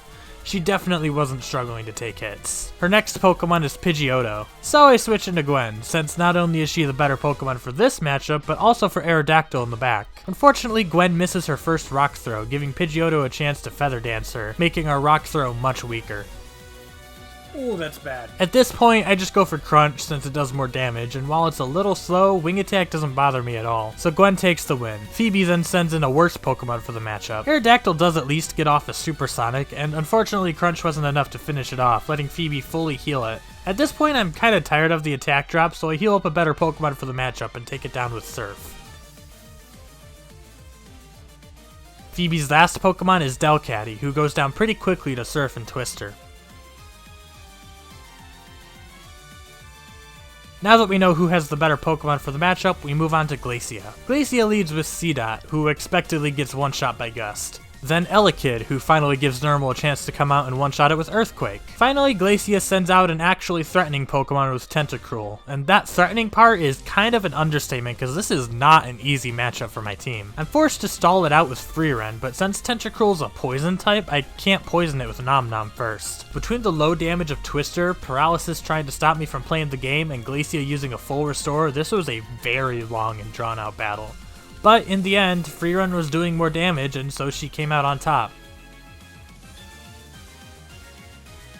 Her next Pokemon is another water type in Seaking. This normally would be a matchup I'd keep Freerun in for, but Tentacruel got a couple screeches in, and Seaking's been swinging at me with the physical Fury attack. And I don't really feel like seeing how much damage that'll do when I'm at -4 defense. Since it is using Fury attack though, I can freely switch into Jafar, whose Psychic doesn't quite do as much as I was hoping, but a crit Shadow Punch still lands the 2-hit KO. Oh, a crit!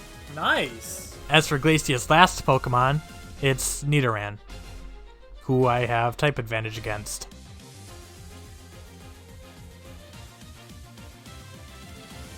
On to the last Elite Four member, Drake.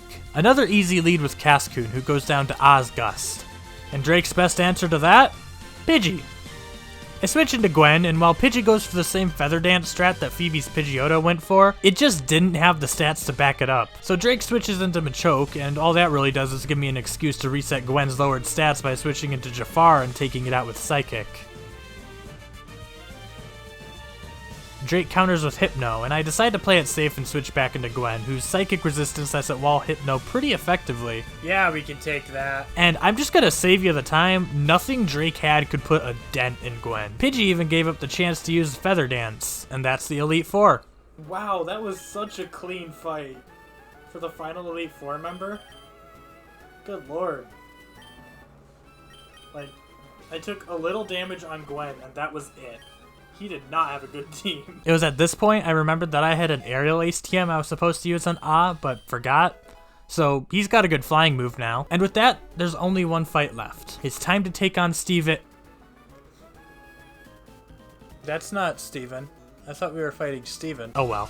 It's time for our final battle. Wallace leads with Magnemite, which is a weak Pokemon, but it does have type advantage on Ah, so I switch into Normal and kill it with Fire. No Sturdy. I have not encountered Sturdy this entire playthrough. I don't know why. Wallace's next Pokemon is quite a bit stronger though, with the league's first legendary. Okay, there's a legendary. It's a water type too. That sucks. Water's not a great type for me to deal with, but hey, it's not poison, so I switch into Nom Nom and go for a Toxic. The plan was to then switch into Free Run to stall, but Nom Nom ended up taking Aurora Beam pretty well. Yeah, Aurora Beam. Despite being a water type that just set up Rain Dance, Suicune was content to only spam Aurora Beam, and after a nasty crit with Sludge Bomb, Nom Nom was well equipped to finish the fight on her own. Let's go now. Oh. Poison. Aha! Wallace's next Pokemon was Masquerain. Ah! Ah! You know, I'd love to play the Ah Ditto, but switching in risks me getting hit by a super effective flying move, so I'll just do something else. Masquerain does have Stun Spore, however. Gwen doesn't really care though, and while Rock Throw barely misses out on a one-shot, all that means is that I have a free turn to cure Paralysis while Wallace uses a potion. Withdrew. Machop, huh? I'm not super scared of Machop. That's his 58. That's his strongest Pokemon. And I'm just gonna Psychic it. I'm just gonna throw Psychic at it. And with that, Wallace's highest level Pokemon, Machop, was out of the way. After a full restore, Masquerain paralyzes Jafar and starts trying to chip away at him with Silver Wind. I mean, a flying move would be stronger, but I guess it just doesn't have one? Wait, no Flying Stab. It's time for an Ah duel. Wallace's Masquerain goes for Stun Spore, but Ah simply ignores it and lands a critical Aerial Ace for the kill. 2 left. Nidoking is our penultimate fight. While I could switch into Jafar and Psychic it, Jafar is still paralyzed, so I decided it'd be easier to switch into Normal and Earthquake it. And while Thrash hurts, I'm almost right.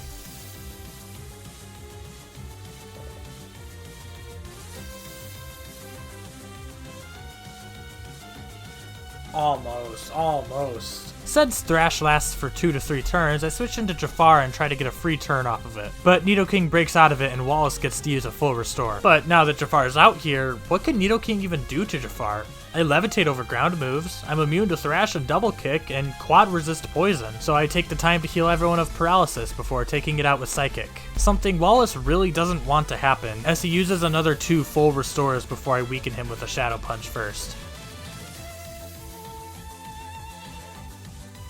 1 Pokemon remains between me and finishing this Nuzlocke once and for all. All that stands between me and victory is Tropius.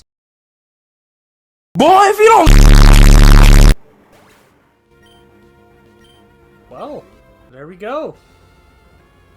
That's the game. Wait. You're a bit late. Yeah. I win. I was so scared I was about to have to fight May. The final team. Shame that it couldn't have been someone we had a little more time with, but I'm just happy that my week of grinding paid off. Even if I maybe I was a little over-leveled. I don't know. There were a lot of tough things that happened. I lost 2 teams. Plenty of more Pokemon along the way.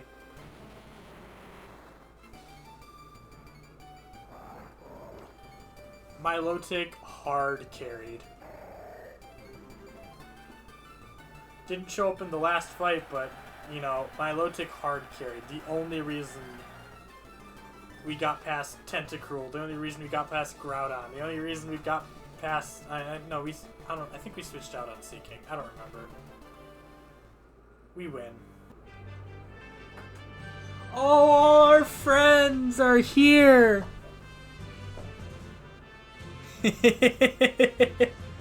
Oh, so many are dead. Oh, it's so sad. I miss all of them. And some that we just didn't use at all. If you made it this far, I just want to say thank you. This video turned out to be a much bigger project than I expected. Easily the biggest project I've ever taken on. I started recording this way back in April to give you an idea on how long this took, and it definitely affected my upload schedule. Sorry about that. But hey, now that it's out, Thanks so much for watching. This was a ton of fun, start to finish. Yeah, there was a bunch of grinding at the end, but even then it was great seeing all the hard work paying off. And it gave me the excuse to interact with a bunch of stuff that I wouldn't have touched otherwise. Honestly, I was kind of disappointed that the Elite Four ended up being as easy as it was. I mean, I spent a week preparing for this and all you have is a TIE rogue? No, but honestly, it was a great time. And I really hope you enjoyed it as much as I did. It's interesting looking back at some parts of the run. The big thing I keep kicking myself for is that I could have won against that Groudon in Victory Road if I sent out Cinders after the first Earthquake, but I don't think the idea would have come to me because of how worried I was about being weak to Earthquake. Overall, I think I played really defensive throughout this run, mainly relying on tanks to outlast opponents instead of overpowering them. But given that it's my first real serious Nuzlocke, I think it makes sense that I'd go for a safer playstyle. So, 2 team wipes with a total of 26 lost Pokemon and 83 hours of playtime. Just to give you an idea of how much footage I had to go through for this. I'm obviously going to need a break before I do anything like this again, but I'm completely open to doing this again. With different randomizer rules or different games. I mean, I also haven't played Black and White 2 either. It'll be interesting to compare this run to the next one. Just don't expect that anytime soon. I'm tired and all my friends are dead. Once again, thanks so much for watching. I hope you have a great day, and I'll see you next time. Bye!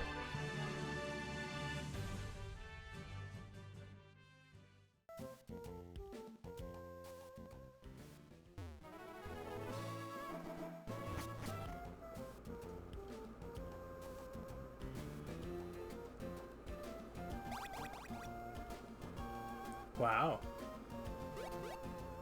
Wow. Wow, very cool.